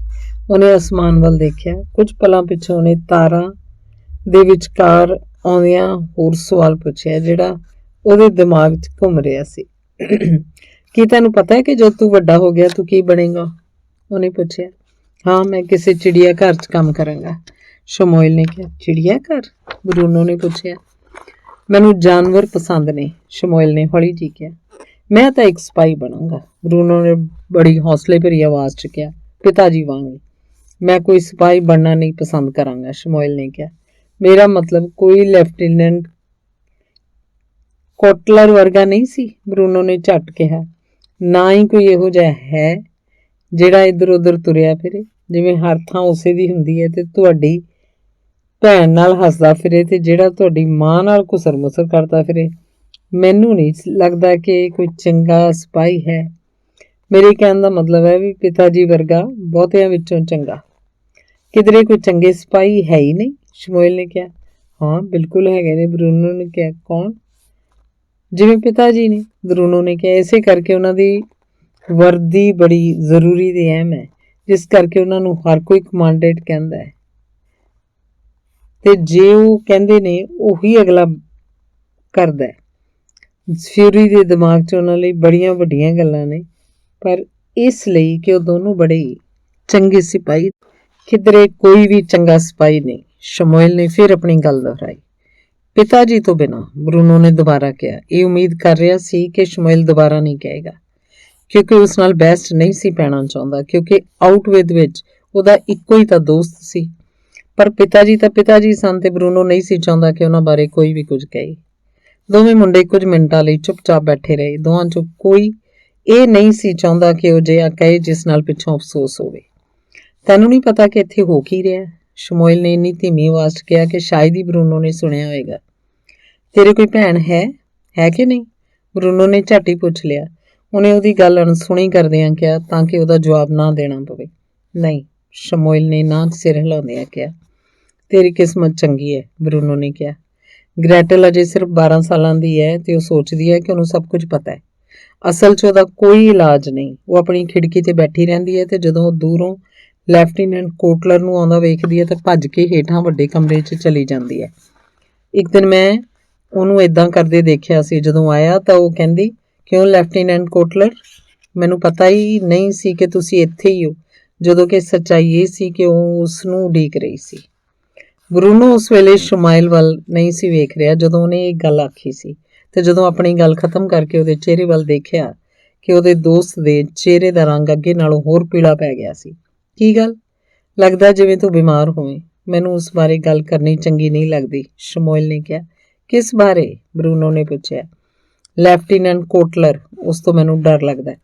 ਉਹ ਥੋੜ੍ਹਾ ਬਹੁਤ ਮੈਨੂੰ ਵੀ ਡਰਾਉਂਦਾ ਰਹਿੰਦਾ ਹੈ। ਉਹ ਗੁੰਡਾ ਹੈ। ਉਸ ਕੋਲੋਂ ਬੜੀ ਅਜੀਬ ਜਿਹੀ ਬੋ ਆਉਂਦੀ ਰਹਿੰਦੀ ਹੈ। ਉਹ ਜਿਹੜਾ ਸੈਂਟ ਜਿਹਾ ਲਾ ਕੇ ਆਉਂਦਾ ਹੈ। ਉਸ ਵੇਲੇ ਸ਼ਮੂਏਲ ਨੂੰ ਕੰਬਣੀ ਜਿਹੀ ਛਿੜ ਗਈ ਸੀ। ਬਰੂਨੋ ਇੱਧਰ ਉੱਧਰ ਦੇਖਣ ਲੱਗ ਪਿਆ, ਜਿਵੇਂ ਦੇਖ ਰਿਹਾ ਹੋਵੇ ਕਿ ਕਿਧਰੇ ਠੰਡ ਤਾਂ ਨਹੀਂ ਲੱਗ ਰਹੀ। ਕੀ ਗੱਲ ਹੋ ਗਈ? ਉਹਨੇ ਪੁੱਛਿਆ। ਇੱਥੇ ਕੋਈ ਠੰਡ ਤਾਂ ਹੈ ਨਹੀਂ, ਤੂੰ ਆਪਣੇ ਨਾਲ ਇੱਕ ਸਵੈਟਰ ਲੈ ਆਉਂਦਾ। ਸ਼ਾਮ ਵੇਲੇ ਅੱਜ ਕੱਲ੍ਹ ਥੋੜ੍ਹੀ ਠੰਡ ਹੋ ਜਾਂਦੀ ਹੈ। ਉਸ ਦਿਨ ਬਰੂਨੋ ਨੂੰ ਉਸ ਵੇਲੇ ਬਿਲਕੁਲ ਚੰਗਾ ਨਹੀਂ ਸੀ ਲੱਗਾ ਜਦੋਂ ਉਹਨੂੰ ਪਤਾ ਲੱਗਾ ਕਿ ਲੈਫਟੀਨੈਂਟ ਕੋਟਲਰ ਉਹਨਾਂ ਦੇ ਘਰ ਖਾਣਾ ਖਾਣ ਆਏਗਾ। ਪਾਵੇਲ ਨੇ ਹਰ ਦਿਨ ਵਾਂਗ ਆਪਣੀ ਸਫੈਦ ਰੰਗ ਦੀ ਜੈਕਟ ਪਾਈ ਸੀ, ਜਿਹੜੀ ਉਹ ਖਾਣਾ ਪਰੋਸਣ ਵੇਲੇ ਪਾਇਆ ਕਰਦਾ ਸੀ। ਬਰੂਨੋ ਪਾਵੇਲ ਨੂੰ ਖਾਸ ਦੇਖ ਰਿਹਾ ਸੀ ਜਦੋਂ ਮੇਜ਼ ਦੇ ਆਲੇ ਦੁਆਲੇ ਖਾਣਾ ਪਰੋਸਣ ਲਈ ਤੁਰਿਆ ਫਿਰਦਾ ਸੀ। ਜਦੋਂ ਵੀ ਬਰੂਨੋ ਉਸ ਵੱਲ ਦੇਖਦਾ ਤਾਂ ਉਹਨੂੰ ਲੱਗਦਾ ਕਿ ਪਾਵੇਲ ਬਹੁਤ ਉਦਾਸ ਹੈ। ਬਰੂਨੋ ਨੂੰ ਉਹਦੀ ਸਫੇਦ ਜੈਕਟ ਨੂੰ ਵੇਖ ਕੇ ਬਹੁਤ ਹੈਰਾਨੀ ਹੁੰਦੀ ਸੀ ਤੇ ਉਹ ਸੋਚਦਾ ਸੀ ਕਿ ਉਹੀ ਸਫੇਦ ਜੈਕਟ ਤਾਂ ਨਹੀਂ ਜਿਹੜੀ ਉਹ ਡਾਕਟਰ ਹੁੰਦਿਆਂ ਪਾਇਆ ਕਰਦਾ ਸੀ। ਉਹ ਕੁਝ ਪਲੇਟਾਂ ਲੈ ਕੇ ਆਇਆ ਤਾਂ ਕਿ ਉਹ ਮੇਜ਼ ਤੇ ਹਰ ਇੱਕ ਦੇ ਅੱਗੇ ਇੱਕ ਇੱਕ ਪਲੇਟ ਰੱਖ ਸਕੇ। ਉਹ ਸਾਰੇ ਖਾਣਾ ਖਾਣ ਵੇਲੇ ਇੱਕ ਦੂਜੇ ਨਾਲ ਗੱਲਾਂ ਵੀ ਕਰ ਰਹੇ ਸਨ ਤਾਂ ਉਸ ਵੇਲੇ ਪਾਵੇਲ ਚੁੱਪਚਾਪ ਜਾ ਕੇ ਕੰਧ ਨਾਲ ਲੱਗ ਕੇ ਖੜਾ ਹੋ ਗਿਆ, ਜਿਵੇਂ ਉਹ ਨਾ ਅੱਗੇ ਦੇਖ ਰਿਹਾ ਸੀ ਨਾ ਇੱਧਰ ਉੱਧਰ, ਜਿਵੇਂ ਖੜਾ ਖੜਾ ਉਹਦਾ ਸਾਰਾ ਸਰੀਰ ਹੀ ਸੌਂ ਗਿਆ ਹੋਵੇ। ਸਿਰਫ ਜਿਵੇਂ ਉਹਦੀਆਂ ਅੱਖਾਂ ਹੀ ਖੁੱਲੀਆਂ ਹੋਣ ਤੇ ਬਾਕੀ ਸਾਰਾ ਸਰੀਰ ਸੌਂ ਗਿਆ ਹੋਵੇ। ਜਦੋਂ ਵੀ ਕਿਸੇ ਨੂੰ ਕੋਈ ਚੀਜ਼ ਚਾਹੀਦੀ ਹੁੰਦੀ ਤਾਂ ਉਹ ਝੱਟ ਲਿਆ ਕੇ ਦੇ ਦਿੰਦਾ। ਜਿਉਂ-ਜਿਉਂ ਬਰੂਨੋ ਨੂੰ ਦੇਖਦਾ ਉਹ ਸੋਚਣ ਲੱਗਦਾ ਕਿ ਅੱਜ ਕੁਝ ਬੁਰਾ ਹੋਣ ਵਾਲਾ ਹੈ। ਹਰ ਹਫ਼ਤੇ ਜਿਵੇਂ ਪਾਵੇਲ ਸੁੰਗੜਦਾ ਜਾ ਰਿਹਾ ਸੀ। ਜੇ ਇਹੋ ਜਿਹਾ ਹੋਣਾ ਸੰਭਵ ਸੀ ਤਾਂ ਬਰੂਨੋ ਇਹੋ ਜਿਹਾ ਹੀ ਕੁਝ ਸੋਚ ਰਿਹਾ ਸੀ, ਜਿਵੇਂ ਜੇ ਉਹਦੀਆਂ ਗੱਲਾਂ ਦਾ ਕੋਈ ਰੰਗ ਹੈਵੀ ਸੀ, ਉਹ ਜਿਵੇਂ ਕਿਧਰੇ ਉੱਡ ਗਿਆ ਸੀ, ਤੇ ਜੇ ਉਹਨੇ ਅੱਖਾਂ ਝਪਕੀਆਂ ਤਾਂ ਹੰਝੂਆਂ ਦਾ ਹੜ੍ਹ ਆ ਜਾਏਗਾ। ਤੇ ਜਦੋਂ ਪਾਵੇਲ ਪਲੇਟਾਂ ਲੈ ਕੇ ਆਇਆ ਤਾਂ ਬਰੂਨੋ ਨੇ ਦੇਖਿਆ ਪਲੇਟਾਂ ਦੇ ਭਾਰ ਹੇਠਾਂ ਉਹਦੇ ਹੱਥ ਕੰਬ ਰਹੇ ਸਨ, ਤੇ ਜਦੋਂ ਉਹ ਕੰਧ ਵੱਲ ਆਪਣੇ ਖਾਸ ਥਾਂ ਤੇ ਖੜਾ ਹੋਣ ਜਾ ਰਿਹਾ ਸੀ ਤੇ ਉਹਦੇ ਪੈਰ ਥਿੜਕ ਰਹੇ ਸਨ ਤੇ ਸਾਵੇਂ ਨਹੀਂ ਸਨ। ਆਪਣੇ ਆਪ ਨੂੰ ਖੜਾ ਕਰਨ ਲਈ ਉਹਨੂੰ ਹੱਥ ਕੰਧ ਨਾਲ ਲਾ ਕੇ ਖੜਾ ਹੋਣਾ ਪੈ ਰਿਹਾ ਸੀ। ਮਾਂ ਨੂੰ ਸੂਪ ਲੈਣ ਲਈ 2 ਵਾਰ ਕਹਿਣਾ ਪਿਆ ਸੀ ਤੇ ਜਿਵੇਂ ਪਹਿਲੀ ਵਾਰ ਉਹਨੂੰ ਸੁਣਿਆ ਹੀ ਨਾ। ਉਹਨੇ ਸ਼ਰਾਬ ਦੀ ਬੋਤਲ ਵੀ ਦੂਜੀ ਬੋਤਲ ਖੁੱਲ੍ਹਣ ਤੋਂ ਪਹਿਲਾਂ ਖਾਲੀ ਕਰ ਦਿੱਤੀ ਸੀ, ਜਿਵੇਂ ਉਹ ਭੁੱਲ ਗਿਆ ਹੋਵੇ ਕਿ ਪਿਤਾ ਜੀ ਦਾ ਗਲਾਸ ਵੀ ਖਾਲੀ ਹੋ ਚੁੱਕਾ ਸੀ। ਹੋਰ ਹੈਰ ਲਿਜ਼ਟ, ਸਾਨੂੰ ਕਵਿਤਾ ਤੇ ਨਾਟਕ ਪੜ੍ਹਨ ਦੀ ਇਜਾਜ਼ਤ ਨਹੀਂ ਦਿੰਦੇ, ਬਰੂਨੋ ਨੇ ਸ਼ਿਕਾਇਤ ਕੀਤੀ। ਬਰੂਨੋ ਨੇ ਇਹ ਗੱਲ ਉਸ ਵੇਲੇ ਕਹੀ ਜਦੋਂ ਸਾਰੇ ਖਾਣਾ ਖਾ ਰਹੇ ਸਨ। ਪਰਿਵਾਰ ਦੇ ਸਾਰੇ ਜੀਆਂ ਨੇ ਖਾਸ ਕੱਪੜੇ ਪਾਏ ਹੋਏ ਸਨ। ਜਿਵੇਂ ਕਦੋਂ ਵੀ ਕੋਈ ਖਾਣਾ ਖਾਣ ਆਉਂਦਾ ਸੀ ਤਾਂ ਉਹ ਖਾਸ ਕੱਪੜੇ ਪਾਏ ਜਾਂਦੇ ਸਨ। ਪਿਤਾ ਜੀ ਆਪਣੀ ਵਰਦੀ 'ਚ ਸਨ। ਮਾਂ ਨੇ ਆਪਣੀ ਮਨਪਸੰਦ ਹਰੇ ਰੰਗ ਵਾਲੀ ਡਰੈਸ ਪਾਈ ਸੀ। ਗ੍ਰੈਟਲ ਤੇ ਬਰੂਨੋ ਨੇ ਉਹ ਕੱਪੜੇ ਪਾਏ ਸਨ ਜਿਹੜੇ ਉਹ ਚਰਚ ਜਾਣ ਵੇਲੇ ਬਰਲਿਨ 'ਚ ਪਾਇਆ ਕਰਦੇ ਸਨ। ਮੈਂ ਉਹਨਾਂ ਤੋਂ ਪੁੱਛਿਆ ਸੀ ਕਿ ਦਿਨ 'ਚ ਇੱਕ ਵਾਰੀ ਤਾਂ ਮੈਂ ਪੜ੍ਹ ਲਿਆ ਕਰਾਂ, ਪਰ ਉਹਨਾਂ ਨੇ ਨਾ ਕਰ ਦਿੱਤੀ। ਉਹਨਾਂ ਨੇ ਕਿਹਾ ਜਿੰਨਾ ਚਿਰ ਉਹ ਸਾਨੂੰ ਪੜ੍ਹਾਉਂਦੇ ਰਹਿਣਗੇ ਅਸੀਂ ਇਹ ਨਹੀਂ ਪੜ੍ਹ ਸਕਦੇ। ਮੇਰਾ ਖਿਆਲ ਹੈ ਕਿ ਇਹਦਾ ਕੋਈ ਕਾਰਨ ਹੋਏਗਾ। ਪਿਤਾ ਜੀ ਨੇ ਲੇਲੇ ਦੇ ਮਾਸ ਦਾ ਟੁਕੜਾ ਚੁੱਕ ਕੇ ਖਾਣ ਤੋਂ ਪਹਿਲਾਂ ਕਿਹਾ। ਉਹ ਚਾਹੁੰਦਾ ਹੈ ਕਿ ਅਸੀਂ ਇਤਿਹਾਸ ਤੇ ਭੂਗੋਲ ਹੀ ਪੜ੍ਹਦੇ ਰਹੀਏ। ਮੈਨੂੰ ਹੁਣ ਇਤਿਹਾਸ ਤੇ ਭੂਗੋਲ ਨਾਲ ਨਫ਼ਰਤ ਹੋਣ ਲੱਗ ਪਈ ਹੈ, ਬਰੂਨੋ ਨੇ ਕਿਹਾ। ਬਰੂਨੋ, ਨਫ਼ਰਤ ਨਹੀਂ ਆਖੀਦਾ, ਮਾਂ ਨੇ ਕਿਹਾ। ਤੂੰ ਇਤਿਹਾਸ ਨੂੰ ਨਫ਼ਰਤ ਕਿਉਂ ਕਰਦਾ? ਪਿਤਾ ਜੀ ਨੇ ਆਪਣੇ ਹੱਥ ਵਾਲੀ ਛੁਰੀ ਨੂੰ 2 ਵਾਰ ਮੇਜ਼ ਤੇ ਮਾਰਿਆ। ਸਾਰੇ ਚੁੱਪ ਹੋ ਗਏ। ਬਰੂਨੋ ਨੇ ਪਿਤਾ ਜੀ ਵੱਲ ਦੇਖਿਆ। ਉਹ ਬਿਲਕੁਲ ਗੁੱਸੇ ਵਾਲੇ ਨਹੀਂ ਲੱਗੇ, ਪਰ ਅਜਿਹਾ ਲੱਗ ਰਿਹਾ ਸੀ ਕਿ ਉਹ ਇਸ ਵਿਸ਼ੇ ਤੇ ਹੋਰ ਬਹਿਸ ਪਸੰਦ ਨਹੀਂ ਕਰਨਗੇ। ਮੈਂ ਜਦੋਂ ਛੋਟਾ ਸਾਂ ਤਾਂ ਮੈਨੂੰ ਇਤਿਹਾਸ ਬੜਾ ਪਸੰਦ ਸੀ, ਲੈਫਟੀਨੈਂਟ ਕੋਟਲਰ ਨੇ ਕਿਹਾ। ਭਾਵੇਂ ਮੇਰੇ ਪਿਤਾ ਜੀ ਯੂਨੀਵਰਸਿਟੀ 'ਚ ਸਾਹਿਤ ਦੇ ਪ੍ਰੋਫੈਸਰ ਸਨ, ਪਰ ਮੈਨੂੰ ਸਮਾਜਿਕ ਵਿਗਿਆਨ, ਕਲਾ ਮਤਲਬ ਆਰਟ ਨਾਲੋਂ ਚੰਗਾ ਲੱਗਦਾ ਸੀ। ਪਰ ਕਰਟ, ਮੈਨੂੰ ਇਸ ਗੱਲ ਦਾ ਪਤਾ ਨਹੀਂ ਕਿ ਉਹ ਅਜੇ ਵੀ ਉੱਥੇ ਪੜ੍ਹਾਉਂਦੇ ਨੇ। ਮਾਂ ਨੇ ਇੱਕ ਪਲ ਉਸ ਵੱਲ ਵੇਖਦਿਆਂ ਕਿਹਾ। ਹਾਂਜੀ, ਮੇਰਾ ਖਿਆਲ ਹੈ, ਪਰ ਮੈਨੂੰ ਪੱਕਾ ਪਤਾ ਨਹੀਂ, ਲੈਫਟੀਨੈਂਟ ਕੋਟਲਰ ਨੇ ਕਿਹਾ। ਚੰਗਾ, ਫਿਰ ਤੈਨੂੰ ਪਤਾ ਕਿਵੇਂ ਲੱਗਾ? ਕੀ ਤੇਰੀ ਉਹਨਾਂ ਨਾਲ ਗੱਲਬਾਤ ਨਹੀਂ ਹੁੰਦੀ? ਮਾਂ ਨੇ ਕੁਝ ਹੈਰਾਨ ਹੋ ਕੇ ਪੁੱਛਿਆ। ਜਵਾਨ ਲੈਫਟੀਨੈਂਟ ਉਸ ਵੇਲੇ ਮਾਸ ਦਾ ਇੱਕ ਵੱਡਾ ਟੁਕੜਾ ਖਾ ਰਿਹਾ ਸੀ, ਜਿਸ ਨਾਲ ਉਹਨੂੰ ਸੋਚਣ ਦਾ ਸਮਾਂ ਮਿਲ ਗਿਆ। ਉਹਨੇ ਬਰੂਨੋ ਵੱਲ ਵੇਖਿਆ, ਜਿਵੇਂ ਸੋਚ ਰਿਹਾ ਹੋਵੇ ਕਿ ਉਹਨੇ ਇਹ ਵਿਸ਼ਾ ਸ਼ੁਰੂ ਹੀ ਕਿਉਂ ਕੀਤਾ। ਕਰਟ, ਕੀ ਤੇਰੇ ਪਿਤਾ ਜੀ ਨਾਲ ਕੋਈ ਗੱਲ ਨਹੀਂ ਹੁੰਦੀ? ਮਾਂ ਨੇ ਆਪਣੀ ਗੱਲ ਦੁਹਰਾਈ। ਨਹੀਂ, ਉਹਨੇ ਆਪਣੇ ਮੋਢੇ ਛੰਡਦਿਆਂ ਕਿਹਾ ਤੇ ਆਪਣਾ ਸਿਰ ਮਾਂ ਵੱਲ ਘੁਮਾਏ ਬਿਨਾਂ ਹੀ ਉਹ ਚੁੱਪ ਕਰ ਗਿਆ। ਮਾਂ ਵੱਲ ਉਹਨੇ ਦੇਖਿਆ ਵੀ ਨਹੀਂ। ਕੁਝ ਸਾਲ ਪਹਿਲਾਂ ਉਹ ਜਰਮਨੀ ਤੋਂ ਚਲੇ ਗਏ ਸਨ। ਮੇਰਾ ਖਿਆਲ ਹੈ ਕਿ 1938 'ਚ। ਉਸ ਤੋਂ ਪਿੱਛੋਂ ਮੇਰੀ ਕਦੇ ਉਹਨਾਂ ਨਾਲ ਮੁਲਾਕਾਤ ਨਹੀਂ ਹੋਈ। ਪਿਤਾ ਜੀ ਨੇ ਕੁਝ ਦੇਰ ਲਈ ਖਾਣਾ ਬੰਦ ਕਰਕੇ ਲੈਫਟੀਨੈਂਟ ਕੋਟਲਰ ਵੱਲ ਵੇਖਿਆ ਤੇ ਪੁੱਛਿਆ, ਉਹ ਕਿੱਥੇ ਚਲੇ ਗਏ ਸਨ? ਮੈਂ ਮਾਫੀ ਚਾਹੁੰਦਾ, ਹੈਰ ਕਮਾਂਡੈਂਟ, ਲੈਫਟੀਨੈਂਟ ਕੋਟਲਰ ਨੇ ਕਿਹਾ, ਭਾਵੇਂ ਪਿਤਾ ਜੀ ਨੇ ਬੜੇ ਸਾਫ਼ ਸ਼ਬਦਾਂ 'ਚ ਆਪਣੀ ਗੱਲ ਆਖੀ ਸੀ। ਮੈਂ ਤੈਨੂੰ ਪੁੱਛਿਆ ਸੀ ਕਿ ਉਹ ਕਿੱਥੇ ਚਲੇ ਗਏ ਸਨ। ਤੁਹਾਡੇ ਪਿਤਾ, ਜਿਹੜੇ ਸਾਹਿਤ ਦੇ ਪ੍ਰੋਫੈਸਰ ਸਨ, ਜਦੋਂ ਜਰਮਨੀ ਤੋਂ ਚਲੇ ਗਏ ਸਨ ਤਾਂ ਕਿੱਥੇ ਗਏ ਸਨ? ਲੈਫਟੀਨੈਂਟ ਕੋਟਲਰ ਦਾ ਚਿਹਰਾ ਸ਼ਰਮ ਨਾਲ ਥੋੜਾ ਲਾਲ ਹੋ ਗਿਆ ਸੀ। ਉਹਨੇ ਥਥਲਾਉਂਦਿਆਂ ਕਿਹਾ, ਮੇਰਾ ਖਿਆਲ ਹੈ ਕਿ ਉਹ ਅੱਜ ਕੱਲ੍ਹ ਸਵਿਟਜ਼ਰਲੈਂਡ ਵਿੱਚ ਨੇ, ਤੇ ਆਖਰੀ ਵਾਰ ਜਦੋਂ ਮੈਨੂੰ ਪਤਾ ਲੱਗਾ ਸੀ ਤਾਂ ਉਹ ਬਰਨ ਵਿੱਚ ਕਿਸੇ ਯੂਨੀਵਰਸਿਟੀ 'ਚ ਪੜ੍ਹਾ ਰਹੇ ਸਨ। ਸਵਿਟਜ਼ਰਲੈਂਡ ਤਾਂ ਬੜਾ ਸੁੰਦਰ ਦੇਸ਼ ਹੈ। ਮੈਂ ਕਦੇ ਉੱਥੇ ਗਈ ਤਾਂ ਨਹੀਂ, ਪਰ ਜੋ ਕੁਝ ਵੀ ਅਸੀਂ ਸੁਣਦੇ ਹਾਂ। ਮਾਂ ਨੇ ਝਟ ਕਿਹਾ। ਤੁਹਾਡੇ ਪਿਤਾ ਬਹੁਤੀ ਉਮਰ ਦੇ ਤਾਂ ਨਹੀਂ ਹੋਣੇ? ਪਿਤਾ ਜੀ ਦੀ ਗੰਭੀਰ ਆਵਾਜ਼ ਨੇ ਸਭ ਨੂੰ ਚੁੱਪ ਕਰਵਾ ਦਿੱਤਾ। ਮੇਰਾ ਕਹਿਣ ਦਾ ਮਤਲਬ ਹੈ ਕਿ ਤੇਰੀ ਉਮਰ 17-18 ਸਾਲਾਂ ਦੀ ਹੋਏਗੀ। ਮੈਂ ਹੁਣ 19 ਸਾਲ ਦਾ ਹੋ ਚੁੱਕਾ, ਹੈਰ ਕਮਾਂਡੈਂਟ। ਤਾਂ ਤੇਰੇ ਪਿਤਾ ਜੀ ਉਮਰ 40-45 ਸਾਲ ਦੀ ਹੋਏਗੀ। ਲੈਫਟੀਨੈਂਟ ਕੋਟਲਰ ਨੇ ਕੁਝ ਵੀ ਨਾ ਕਿਹਾ ਤੇ ਉਹਨੇ ਖਾਣਾ ਜਾਰੀ ਰੱਖਿਆ। ਲੱਗਦਾ ਨਹੀਂ ਸੀ ਕਿ ਉਹਨੂੰ ਹੁਣ ਖਾਣਾ ਚੰਗਾ ਵੀ ਲੱਗ ਰਿਹਾ ਸੀ। ਬੜੀ ਅਜੀਬ ਗੱਲ ਹੈ ਕਿ ਉਹ ਆਪਣੇ ਦੇਸ਼ 'ਚ ਨਹੀਂ ਰਹੀ, ਪਿਤਾ ਜੀ ਨੇ ਕਿਹਾ। ਮੇਰੇ ਪਿਤਾ ਜੀ ਤੇ ਮੈਂ ਇੱਕ ਦੂਜੇ ਦੇ ਨੇੜੇ ਨਹੀਂ ਹਾਂ, ਲੈਫਟੀਨੈਂਟ ਕੋਟਲਰ ਨੇ ਝਟ ਕਿਹਾ। ਉਹ ਮੇਜ਼ ਤੇ ਬੈਠੇ ਸਾਰੇ ਲੋਕਾਂ ਵੱਲ ਇਉਂ ਦੇਖ ਰਿਹਾ ਸੀ ਜਿਵੇਂ ਸਾਰਿਆਂ ਕੋਲੋਂ ਕਿਸੇ ਜਵਾਬ ਦੀ ਉਡੀਕ ਸੀ। ਸਾਨੂੰ ਕਈ ਸਾਲ ਹੋ ਗਏ ਹੋਣਗੇ ਇੱਕ ਦੂਜੇ ਨਾਲ ਗੱਲ ਕੀਤਿਆਂ, ਤੇ ਉਹਨਾਂ ਨੇ ਕੀ ਕਾਰਨ ਦੱਸਿਆ ਸੀ ਆਪਣੇ ਚਲੇ ਜਾਣ ਦਾ? ਕੀ ਮੈਂ ਪੁੱਛ ਸਕਦਾ? ਪਿਤਾ ਜੀ ਨੇ ਆਪਣੀ ਗੱਲ ਜਾਰੀ ਰੱਖਦਿਆਂ ਕਿਹਾ। ਜਰਮਨੀ ਛੱਡ ਕੇ ਜਾਣਾ, ਤੇ ਉਹ ਵੀ ਜਦੋਂ ਦੇਸ਼ ਦੀ ਸ਼ਾਨ ਚੋਟੀ ਤੇ ਹੋਵੇ ਤੇ ਜਦੋਂ ਦੇਸ਼ ਨੂੰ ਲੋੜ ਹੋਵੇ, ਤਾਂ ਇਹ ਸਾਡਾ ਸਾਰਿਆਂ ਦਾ ਪਹਿਲਾ ਫਰਜ਼ ਬਣ ਜਾਂਦਾ ਹੈ ਕਿ ਅਸੀਂ ਆਪਣੇ ਦੇਸ਼ ਨੂੰ ਹੋਰ ਅੱਗੇ ਲੈ ਕੇ ਜਾਈਏ। ਕਿ ਉਹਨਾਂ ਨੂੰ ਕੋਈ ਟੀਬੀ ਦੀ ਸ਼ਿਕਾਇਤ ਤਾਂ ਨਹੀਂ ਸੀ? ਲੈਫਟੀਨੈਂਟ ਕੋਟਲਰ ਨੇ ਭਵੱਤਰ ਕੇ ਪਿਤਾ ਜੀ ਵੱਲ ਵੇਖਿਆ। ਮੈਂ ਮਾਫੀ ਚਾਹੁੰਦਾ, ਉਹਨੇ ਪੁੱਛਿਆ। ਕੀ ਉਹ ਸਵਿਟਜ਼ਰਲੈਂਡ ਹਵਾਖੋਰੀ ਵਾਸਤੇ ਗਏ ਨੇ? ਪਿਤਾ ਜੀ ਨੇ ਖੁਲਾਸਾ ਕੀਤਾ। ਜਾਂ ਜਰਮਨੀ ਛੱਡ ਜਾਣ ਦਾ ਕੋਈ ਹੋਰ ਖਾਸ ਕਾਰਨ ਸੀ, ਤੇ ਉਹ ਵੀ 1938 'ਚ? ਕੁਝ ਦੇਰ ਮਗਰੋਂ ਉਹਨਾਂ ਨੇ ਕਿਹਾ, ਮੈਨੂੰ ਡਰ ਹੈ ਕਿ ਮੈਨੂੰ ਇਸ ਬਾਰੇ ਕੁਝ ਨਹੀਂ ਪਤਾ, ਹੈਰ ਕਮਾਂਡੈਂਟ, ਲੈਫਟੀਨੈਂਟ ਕੋਟਲਰ ਨੇ ਕਿਹਾ। ਤੁਹਾਨੂੰ ਉਹਨਾਂ ਕੋਲੋਂ ਹੀ ਪੁੱਛਣਾ ਪਏਗਾ। ਚਲੋ, ਇਹ ਤਾਂ ਮੁਸ਼ਕਿਲ ਹੋਏਗਾ, ਹੈ ਕਿ ਨਹੀਂ? ਮੇਰਾ ਮਤਲਬ ਹੈ ਕਿ ਉਹ ਇੰਨੀ ਦੂਰ ਨੇ, ਪਰ ਸ਼ਾਇਦ ਇਹੋ ਕਾਰਨ ਰਿਹਾ ਹੋਏਗਾ। ਸ਼ਾਇਦ ਉਹ ਬਿਮਾਰ ਹੀ ਸਨ। ਪਿਤਾ ਜੀ ਆਪਣੀ ਛੁਰੀ ਤੇ ਕਾਂਟਾ ਚੁੱਕਣ ਤੋਂ ਪਹਿਲਾਂ ਥੋੜਾ ਰੁਕੇ ਤੇ ਫਿਰ ਉਹਨਾਂ ਨੇ ਖਾਣਾ ਜਾਰੀ ਰੱਖਿਆ, ਜਾਂ ਸ਼ਾਇਦ ਉਹਨਾਂ ਨੂੰ ਇਹ ਮਨਜ਼ੂਰ ਨਹੀਂ ਸੀ। ਮਨਜ਼ੂਰ ਨਹੀਂ ਸੀ, ਹੈਰ ਕਮਾਂਡੈਂਟ? ਸਰਕਾਰ ਦੀ ਪਾਲਿਸੀ ਅਕਸਰ ਇਹ ਗੱਲ ਸੁਣਨ ਚਾਹੁੰਦੀ ਹੈ ਕਿ ਇਹੋ ਜਿਹੇ ਲੋਕਾਂ ਨੂੰ ਕੋਈ ਇਤਰਾਜ਼ ਹੁੰਦਾ ਹੈ। ਸ਼ਾਇਦ ਉਤਸੁਕ ਲੋਕ, ਮੇਰਾ ਖਿਆਲ ਹੈ ਉਹਨਾਂ ਵਿੱਚੋਂ ਕੁਝ ਬੁਖਲਾ ਗਏ ਹੋਣਗੇ। ਦੇਸ਼ ਧਰੋਹੀ ਦੂਜੇ ਗਿੱਦੀ ਵੀ ਹੁੰਦੇ ਨੇ। ਤੁਸੀਂ ਚੰਗਾ ਕੀਤਾ ਕਿ ਤੁਸੀਂ ਆਪਣੇ ਪਿਤਾ ਜੀ ਦੇ ਵਿਚਾਰਾਂ ਬਾਰੇ ਆਪਣੇ ਤੋਂ ਉੱਪਰਲੇ ਅਫਸਰਾਂ ਨੂੰ ਦੱਸ ਦਿੱਤਾ ਹੈ। Lieutenant Kotler. ਜਵਾਨ ਲੈਫਟੀਨੈਂਟ ਨੇ ਆਪਣਾ ਮੂੰਹ ਖੋਲ੍ਹਿਆ ਤੇ ਇੰਜ ਕੀਤਾ ਜਿਵੇਂ ਕਿ ਉਹਨੇ ਕੁਝ ਨਿਗਲਿਆ ਹੋਵੇ, ਜਦਕਿ ਸੱਚਾਈ ਇਹ ਸੀ ਕਿ ਉਹ ਕੁਝ ਵੀ ਨਹੀਂ ਸੀ ਖਾ ਰਿਹਾ। ਕੋਈ ਗੱਲ ਨਹੀਂ, ਪਿਤਾ ਜੀ ਨੇ ਕੁਝ ਖੁਸ਼ ਹੁੰਦਿਆਂ ਕਿਹਾ।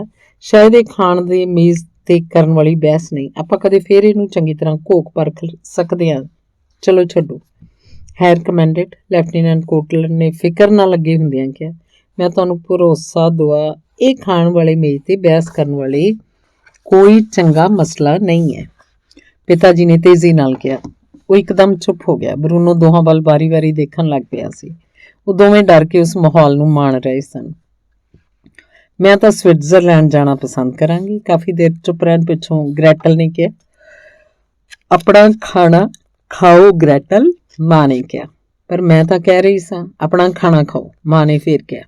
ਉਹ ਹੋਰ ਕੁਝ ਕਹਿਣਾ ਚਾਹੁੰਦੀ ਸੀ ਜਦੋਂ ਪਿਤਾ ਜੀ ਨੇ ਪਾਵੇਲ ਨੂੰ ਦੁਬਾਰਾ ਬੁਲਾਇਆ। ਅੱਜ ਕੀ ਗੱਲ ਹੈ ਤੈਨੂੰ?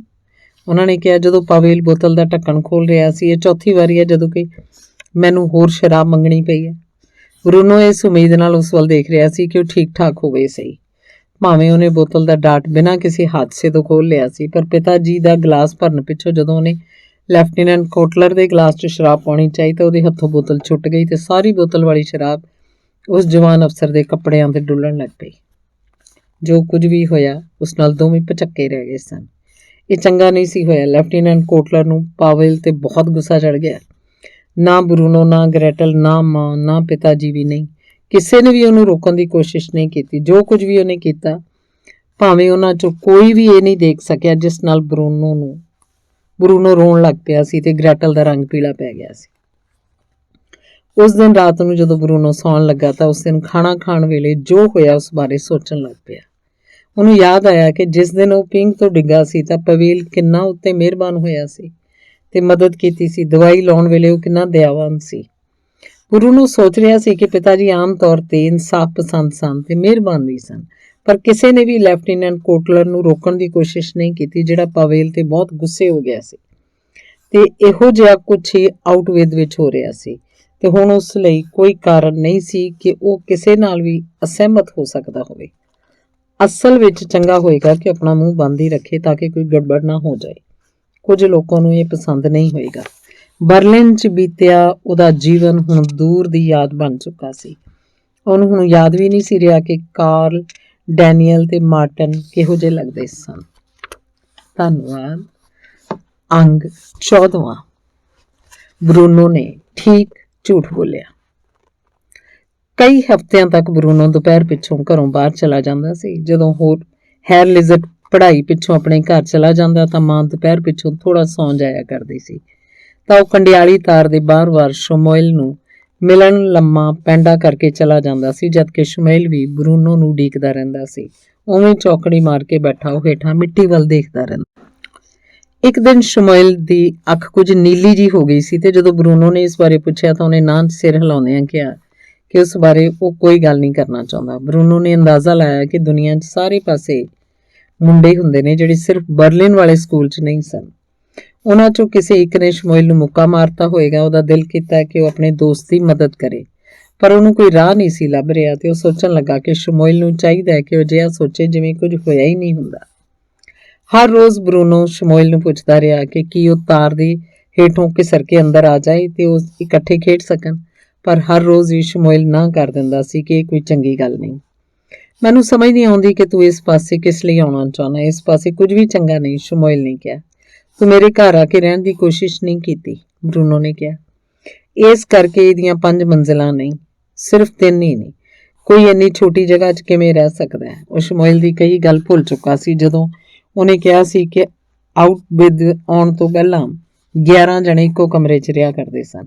ਉਹਨਾਂ 'ਚੋਂ ਮੁੰਡਾ ਲੂਕਾ ਵੀ ਸੀ ਜਿਹੜਾ ਉਹਨੂੰ ਮਾਰਦਾ ਰਹਿੰਦਾ ਸੀ ਤੇ ਭਾਵੇਂ ਉਹਨੇ ਕੁਝ ਵੀ ਨਾ ਕੀਤਾ ਹੋਵੇ। ਇੱਕ ਦਿਨ ਬਰੂਨੋ ਨੇ ਸ਼ਮੂਏਲ ਨੂੰ ਪੁੱਛਿਆ ਕਿ ਤਾਰ ਦੇ ਉਸ ਪਾਸੇ ਵਾਲੇ ਲੋਕ ਇੱਕੋ ਜਿਹੇ ਕੱਪੜੇ ਕਿਉਂ ਪਾਉਂਦੇ ਨੇ, ਧਾਰੀਆਂ ਵਾਲੇ ਪਜਾਮੇ ਤੇ ਕੱਪੜੇ ਦੀਆਂ ਟੋਪੀਆਂ।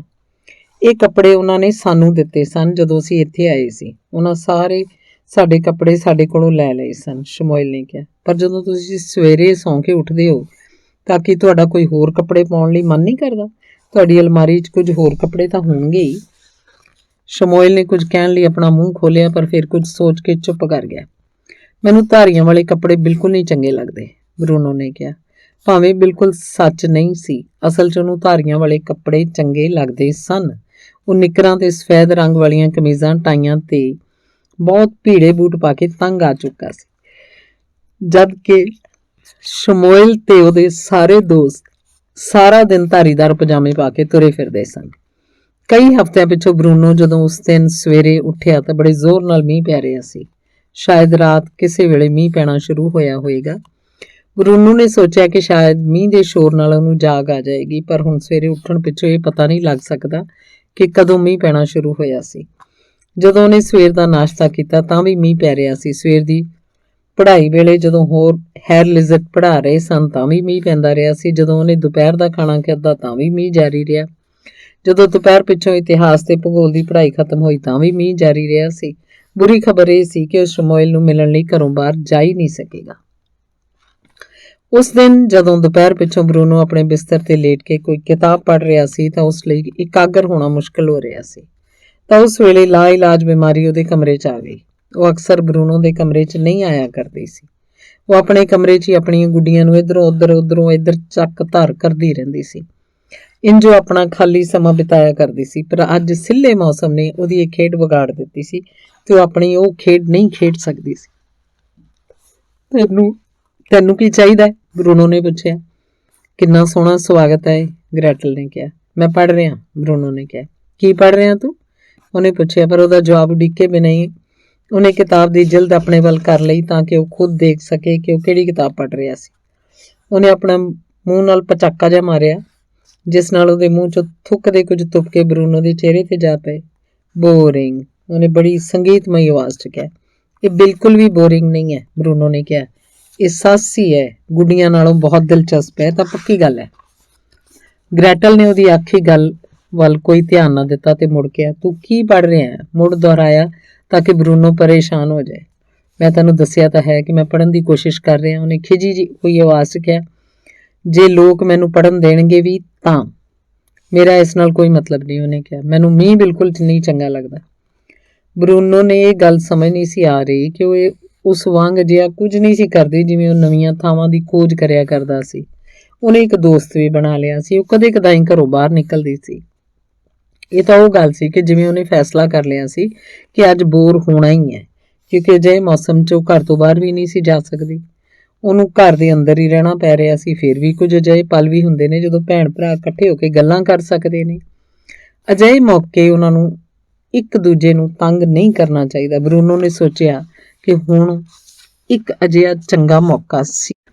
ਮੈਂ ਵੀ ਮੀਂਹ ਨੂੰ ਨਫ਼ਰਤ ਕਰਦਾ, ਉਹਨੇ ਕਿਹਾ। ਹੁਣ ਤੱਕ ਤਾਂ ਮੈਂ ਸ਼ਮੂਏਲ ਕੋਲ ਹੋਣਾ ਸੀ। ਉਹ ਸੋਚੇਗਾ ਮੈਂ ਉਹਨੂੰ ਭੁੱਲ ਗਿਆ।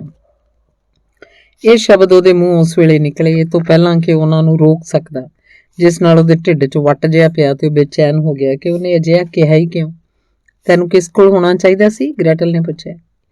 ਇਹ ਕੀ ਹੈ? ਬਰੂਨੋ ਨੇ ਪੁੱਛਿਆ। ਉਹਨੇ ਅੱਖਾਂ ਝਪਕਦਿਆਂ ਕਿਹਾ। ਤੂੰ ਕੀ ਕਿਹਾ ਸੀ? ਕਿਸ ਕੋਲ ਹੋਣਾ ਚਾਹੀਦਾ ਤੈਨੂੰ? ਉਹਨੇ ਉੱਚੀ ਆਵਾਜ਼ 'ਚ ਕਿਹਾ।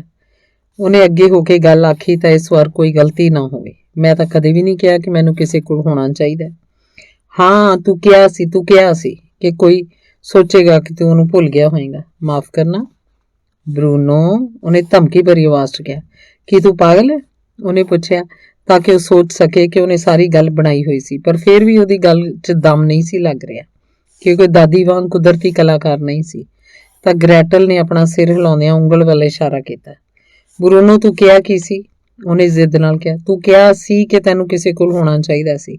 ਇਹ ਕੌਣ ਸੀ? ਮੈਨੂੰ ਦੱਸ। ਇੱਥੇ ਨੇੜੇ ਤੇੜੇ ਕੋਈ ਖੇਡਣ ਨੂੰ ਹੈ ਹੀ ਨਹੀਂ, ਹੈ ਕੋਈ? ਬਰੂਨੋ, ਜਿਹੜੀ ਕਸੂਤੀ ਸਥਿਤੀ 'ਚ ਫਸ ਗਿਆ ਸੀ, ਉਸ ਬਾਰੇ ਸੋਚਣ ਲੱਗਾ। ਇੱਕ ਪਾਸੇ ਉਹ ਤੇ ਉਹਦੀ ਭੈਣ ਬੜੀ ਅਜੀਬ ਦੁਬਿਧਾ 'ਚ ਸਨ। ਉਹ ਬੱਚੇ ਸਨ, ਕੋਈ ਵੱਡੀ ਉਮਰ ਦੇ ਨਹੀਂ ਸਨ। ਉਹਨੇ ਕਦੇ ਵੀ ਉਹਨੂੰ ਪੁੱਛਿਆ ਨਹੀਂ ਸੀ। ਹੋ ਸਕਦਾ ਸੀ ਕਿ ਉਹ ਵੀ ਆਊਟਵੇਦ ਵਿੱਚ ਇਕੱਲ ਮਹਿਸੂਸ ਕਰਦੀ ਹੋਵੇ। ਉੱਪਰੋਂ ਬਰਲਿਨ ਵਿੱਚ ਉਹਦੀਆਂ ਸਹੇਲੀਆਂ ਸਨ, ਹਿਲਡਾ, ਆਈਸੋਬਿਲ ਤੇ ਸੂਜ਼ੀ, ਜਿਨ੍ਹਾਂ ਨਾਲ ਉਹ ਖੇਡ ਸਕਦੀ ਸੀ। ਜਿਵੇਂ ਉਹ ਚੰਗੀਆਂ ਨਹੀਂ ਸਨ, ਫਿਰ ਵੀ ਉਹਦੀਆਂ ਸਹੇਲੀਆਂ ਸਨ। ਇੱਥੇ ਤਾਂ ਸਿਰਫ ਬੇਜਾਨ ਗੁੱਡੀਆਂ ਸਨ ਉਸ ਕੋਲ। ਕਿਸ ਨੂੰ ਪਤਾ ਸੀ ਕਿ ਗ੍ਰੈਟਲ ਕਿੰਨੀ ਇਕੱਲ ਮਹਿਸੂਸ ਕਰਦੀ ਹੋਏਗੀ। ਸ਼ਾਇਦ ਉਹ ਸੋਚ ਰਹੀ ਹੋਵੇ ਕਿ ਗੁੱਡੀਆਂ ਹੀ ਉਸ ਨਾਲ ਗੱਲਾਂ ਕਰਦੀਆਂ ਨੇ।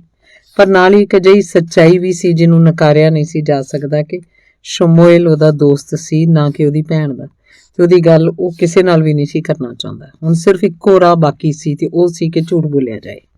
ਮੇਰਾ ਇੱਕ ਨਵਾਂ ਦੋਸਤ ਹੈ, ਉਹਨੇ ਗੱਲ ਸ਼ੁਰੂ ਕੀਤੀ, ਇਸ ਦੋਸਤ ਨੂੰ ਮੈਂ ਰੋਜ਼ ਮਿਲਣ ਜਾਣਾ ਤੇ ਹੁਣ ਵੀ ਉਹ ਮੈਨੂੰ ਉਡੀਕ ਰਿਹਾ ਹੋਏਗਾ, ਪਰ ਤੁਸੀਂ ਹਰ ਇੱਕ ਨੂੰ ਤਾਂ ਨਹੀਂ ਦੱਸ ਸਕਦੇ। ਕਿਉਂ ਨਹੀਂ?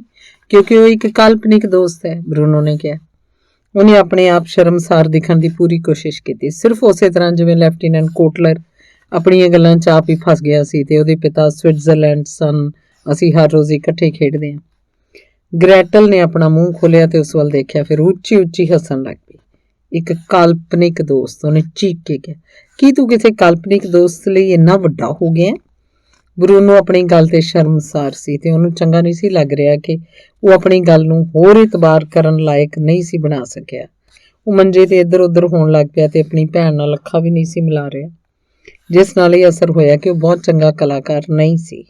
ਉਹ ਜੋ ਸੋਚ ਰਿਹਾ ਸੀ ਉਸ ਨਾਲ ਉਹਦਾ ਚਿਹਰਾ ਲਾਲ ਹੋ ਰਿਹਾ ਸੀ ਤੇ ਉਹ ਸੋਚਣ ਲੱਗ ਪਿਆ ਜੋ ਕੁਝ ਵੀ ਉਸ ਨਾਲ ਬੁਰਾ ਹੋ ਰਿਹਾ ਪਿਛਲੇ ਕੁਝ ਸਾਲਾਂ 'ਚ।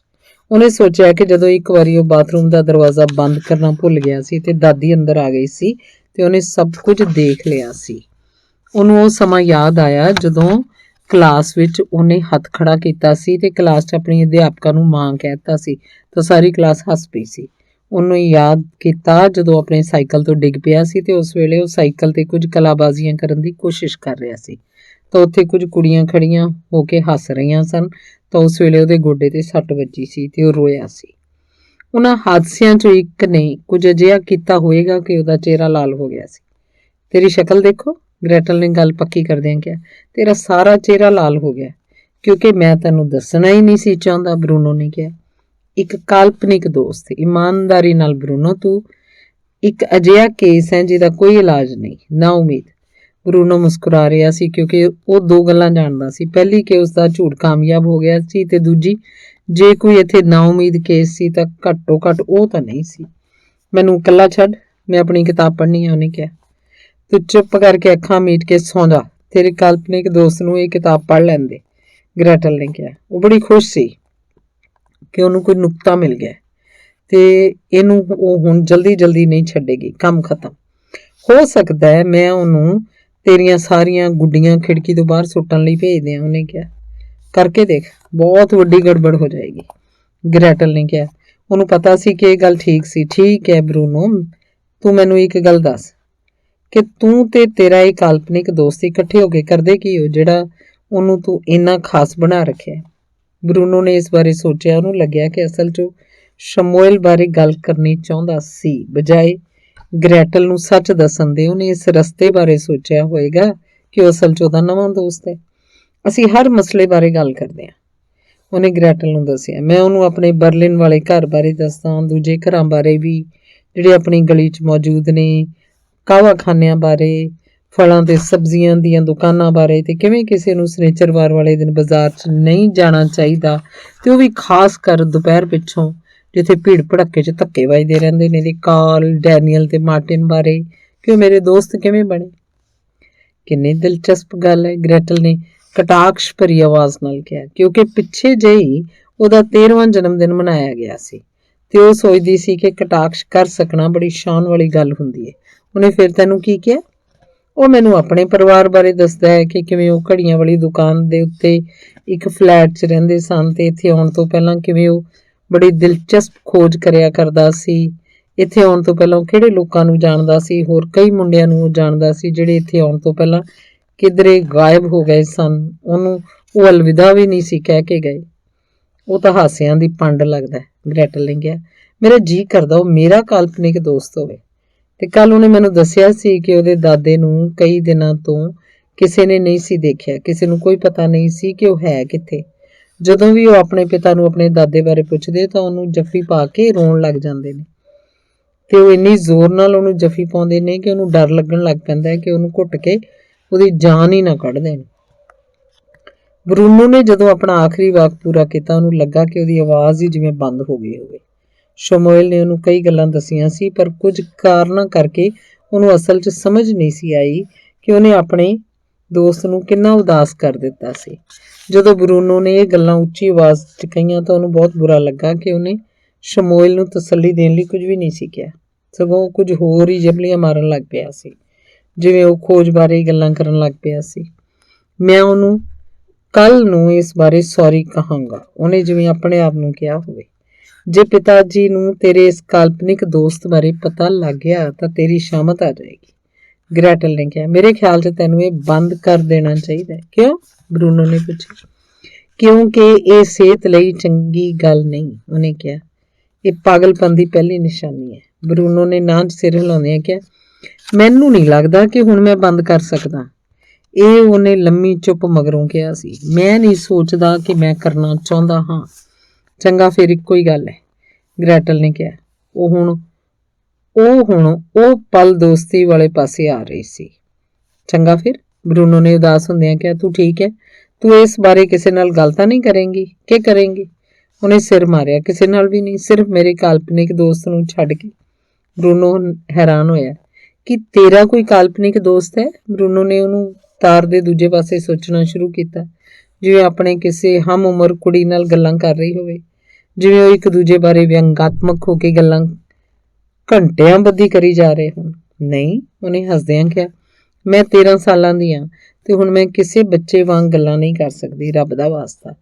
ਇਹਦੇ ਨਾਲ ਹੀ ਕਮਰੇ 'ਚੋਂ ਬਾਹਰ ਚਲੀ ਗਈ। ਬਰੂਨੋ ਨੂੰ ਉਹਦੇ ਕਮਰੇ 'ਚ ਆਵਾਜ਼ ਆ ਰਹੀ ਸੀ ਕਿ ਉਹ ਆਪਣੀਆਂ ਗੁੱਡੀਆਂ ਨਾਲ ਗੱਲਾਂ ਕਰਦੀ ਸੁਣਦੀ ਸੀ। ਉਹਨਾਂ ਨੂੰ ਡਾਂਟ ਰਹੀ ਸੀ। ਉਹਨਾਂ ਨੇ ਕਿੰਨੀ ਵੱਡੀ ਗੜਬੜ ਕਰ ਦਿੱਤੀ ਸੀ। ਜਿਉਂ ਹੀ ਉਹਨੇ ਉਹਨਾਂ ਵੱਲ ਪਿੱਠ ਮੋੜੀ ਸੀ ਤਾਂ ਗੜਬੜ ਸ਼ੁਰੂ ਹੋ ਗਈ ਸੀ ਤੇ ਹੁਣ ਉਹਨੂੰ ਉਹਨਾਂ ਨੂੰ ਦੁਬਾਰਾ ਠੀਕ ਠਾਕ ਕਰਕੇ ਰੱਖਣਾ ਪਏਗਾ। ਉਹ ਕੀ ਸੋਚਦੀਆਂ ਸਨ? ਉਹਨੂੰ ਕੋਈ ਹੋਰ ਕੰਮ ਨਹੀਂ? ਕਿ ਉਸ ਕੋਲ ਕੋਈ ਹੋਰ ਚੰਗਾ ਕੰਮ ਕਰਨ ਲਈ ਸਮਾਂ ਨਹੀਂ? ਕੁਝ ਲੋਕ, ਉਹਨੇ ਉੱਚੀ ਆਵਾਜ਼ 'ਚ ਕਿਹਾ ਸੀ, ਇਹ ਤੋਂ ਪਹਿਲਾਂ ਕਿ ਉਹ ਆਪਣਾ ਕੰਮ ਸ਼ੁਰੂ ਕਰੇ। ਬਰੂਨੋ ਦੁਬਾਰਾ ਕਿਤਾਬ ਪੜ੍ਹਨ ਦੀ ਕੋਸ਼ਿਸ਼ ਕਰ ਰਿਹਾ ਸੀ, ਪਰ ਉਹਨੂੰ ਹੁਣ ਕੋਈ ਦਿਲਚਸਪੀ ਨਹੀਂ ਸੀ ਰਹੀ। ਫਿਰ ਮੀਂਹ ਵੱਲ ਵੇਖਣ ਲੱਗ ਪਿਆ ਕਿ ਸ਼ਮੂਏਲ ਕਿੱਥੇ ਹੋਏਗਾ। ਜਿੱਥੇ ਵੀ ਉਹ ਹੋਏਗਾ ਉਸ ਬਾਰੇ ਹੀ ਸੋਚ ਰਿਹਾ ਹੋਏਗਾ, ਕਿਉਂਕਿ ਜਿਵੇਂ ਉਸ ਨਾਲ ਗੱਲਬਾਤ ਕਰਨੀ ਚਾਹੁੰਦਾ ਸੀ ਉਹ ਵੀ ਇਹੋ ਹੀ ਸੋਚ ਰਿਹਾ ਹੋਏਗਾ। ਧੰਨਵਾਦ।